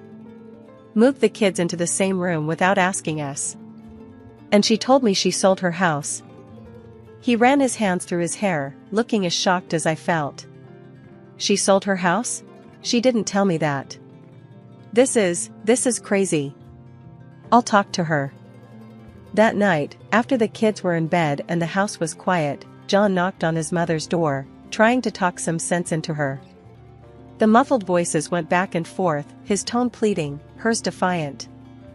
I sat on our bed, thinking about how our dream home had quickly turned into a battleground. John came back an hour later, looking defeated. She won't budge. Says this is her right. I'm sorry, Anna. I don't know what to do. Every day was a new adventure and patience. I had set up my office in the corner of our bedroom, the only spot I could claim as somewhat quiet for my work calls. My job as an accountant wasn't something you could pause and play at your convenience, but try explaining that to Susan. This particular Thursday, I was deep into reconciling some accounts, my laptop spread with spreadsheets and reports, when Susan barged in, a bag of shopping swinging from her arm. Anna, you spend all day on that thing. Don't you ever take a break? She chided, not caring that I was mid-call with a client. Susan, I'm on a call, I hissed, covering the microphone with my hand, my cheeks burning with embarrassment. Oh, it sounds more like you're chatting with a girlfriend. She chuckled and shrugged, setting down her shopping on the table, spreading her latest treasures across my work area. I muted the call, my heart pounding. Susan, I need this space to be clear. I'm working. Working? Looks more like you're just fiddling on the computer. Back in my day, work meant getting your hands dirty, she scoffed, waving a hand dismissively. Unwilling to argue further, I unmuted the call and tried to focus, but my concentration had shattered. As I wrapped up the call, Susan had already floated away, probably to stow her new haul of discount buys, useless figurines and out-of-fashion clothes that seemed to multiply each day. Later that afternoon, the sound of crying broke my concentration again. It was Lucas, sobbing over something in the living room. Dropping everything, I rushed to him, finding him holding an empty comic book sleeve. Mom, my Spider-Man comics are gone. I left them right here. My heart sank. Let's go ask Susan, sweetie. Maybe she moved them. We found Susan in her room, the door ajar, surrounded by piles of her shopping conquests. Susan, did you see Lucas's comics? I asked, trying to keep my voice even. She glanced up, her nose wrinkling in disgust. Those old things? I threw them out. They were cluttering up the living room, and I can't stand spiders. Creepy, crawling things. No need for that nonsense in the house. Lucas's face crumpled, tears streaming down his cheeks. But Grandma, they were my favorite. Spider-Man isn't real. He doesn't crawl. I don't care. I don't like them, and they're gone, Susan snapped, turning back to her clutter. As Lucas calmed down, I stepped into the hallway, my mind racing. Susan's disregard for what wasn't hers was growing unbearable. Every inch of space was slowly being consumed by her belongings, her rules, her presence. From the crack of dawn to the hush of night, Susan's presence was like a cloud, casting a shadow over our family's daily life. And with each passing day, her comments and criticisms grew sharper, cutting into the fabric of our routine and comfort. It was a Tuesday morning, and I had just finished getting the kids ready for school when Susan decided to comment on my appearance. Anna, when was the last time you had a manicure? You really should try to keep yourself up, you know. I glanced down at my hands, nails chipped from household chores, and typing furiously on my laptop. I've been busy, Susan. You know, taking care of the kids and working from home. She sked, shaking her head. A little effort wouldn't hurt. John would appreciate it. Ignoring the sting of her words, I went to the kitchen to prepare breakfast. But as soon as I served the eggs and toast, Susan was on to her next critique. Is this how you usually cook? It's a bit bland, dear. You really should take some cooking lessons. The kids ate silently, casting me worried glances. I forced a smile, trying to keep the morning from souring further.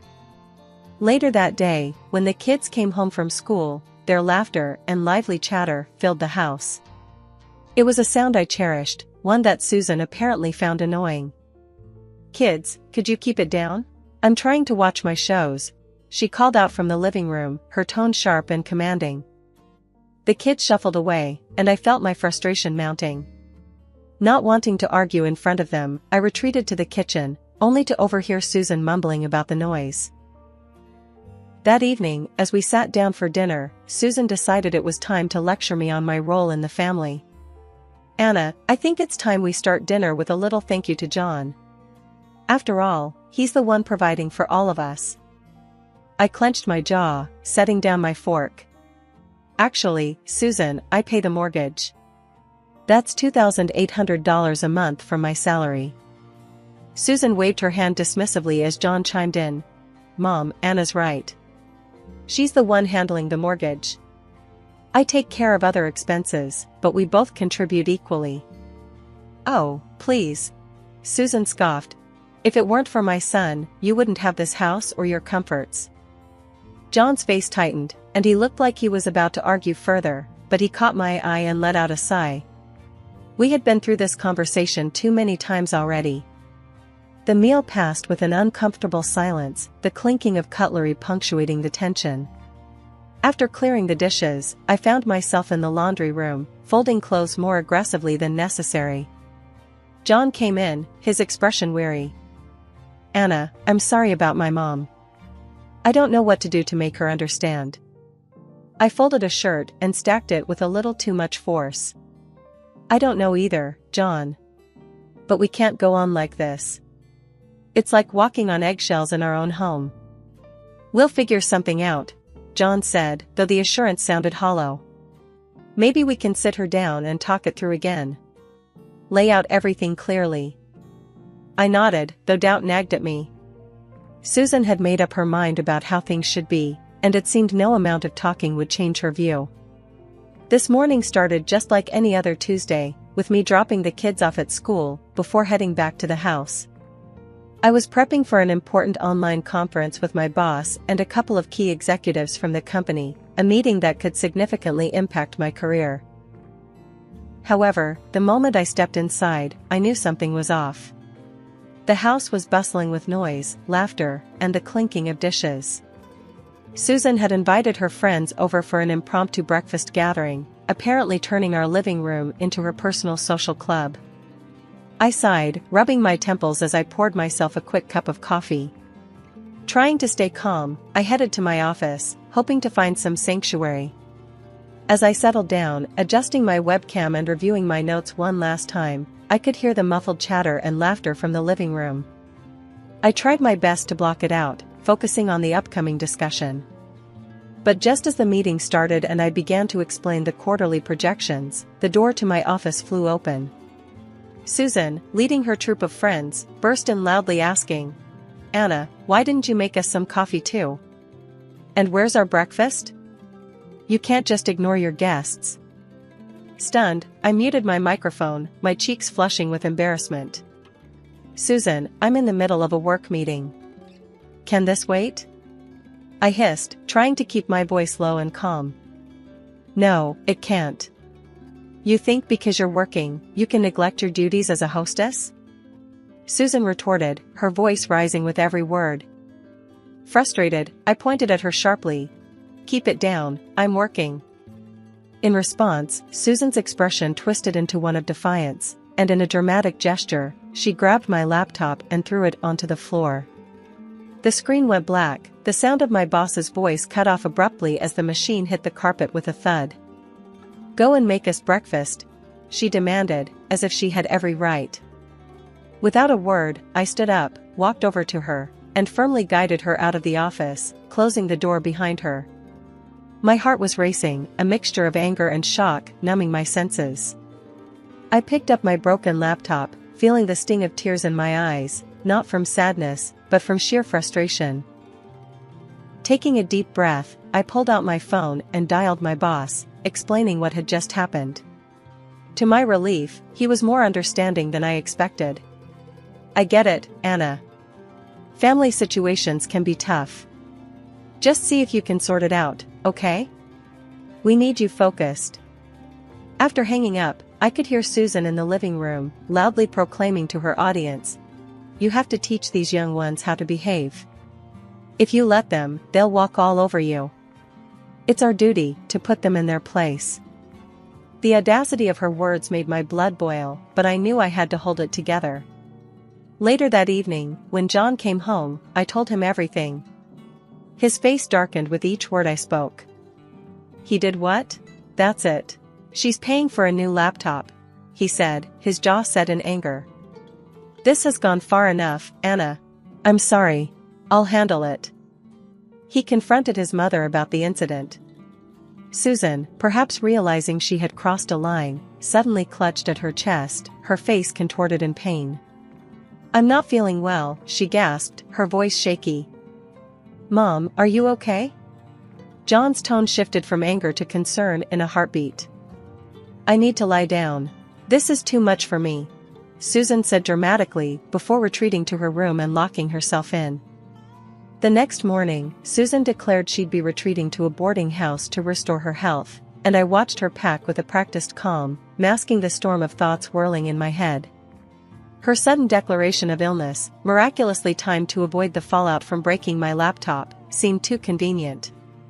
John, equally skeptical, tried once more to broach the topic of the broken laptop, but she dodged his concerns with an airy wave, promising to discuss it later.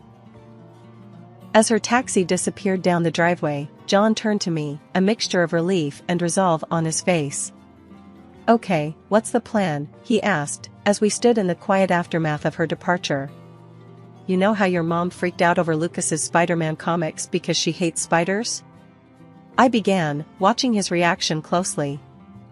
John's eyebrows rose, a hint of a smile tugging at the corners of his mouth.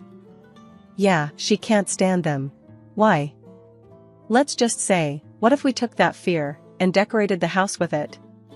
Not just any decorations, but make it look like a spider den," I suggested, the words out before I could reconsider. John chuckled, shaking his head in disbelief before giving a firm nod. "Let's do it. It might just be crazy enough to work. And hey, Lucas will get a kick out of it." Feeling a mixture of excitement and guilt, I called a local artist known for their theatrical set designs. I explained our needs: realistic, lifelike spiders painted on the walls, cobwebs that looked like they were spun by giant arachnids, and an overall ambience that screamed spider den. The artist was intrigued and slightly amused by the project, promising to start the next day. John and I stood back, watching the children and the changing decor. "You think she'll ever want to come back after this?" he asked, a twinge of uncertainty in his voice. I shrugged, watching a painter add the finishing touches to a particularly grotesque arachnid above the fireplace. "I don't know. But I hope it makes her think twice about how she treats this place, our home." As the day of Susan's return neared, the house looked less like the family home it had been and more like a set from a horror movie. I had mixed feelings as I surveyed the work. It was beautifully horrifying and served a purpose, but part of me felt guilty about using Susan's phobia against her. The morning Susan was due back, tension buzzed through the house like electricity. John and I exchanged nervous glances as we heard her taxi pull up outside. Susan breezed into the house, her usual air of entitlement surrounding her like a cloak. She didn't even glance around at the transformed decor, fixated only on retreating to her room for some rest after her exhausting retreat. As soon as she opened the door to her room, though, her composure shattered. A blood-curdling scream echoed through the house as she stumbled back, her hands clutching at her chest. "What is this? What have you done?" The walls, covered in the eeriest, most lifelike spiders and webs, seemed to close in on her.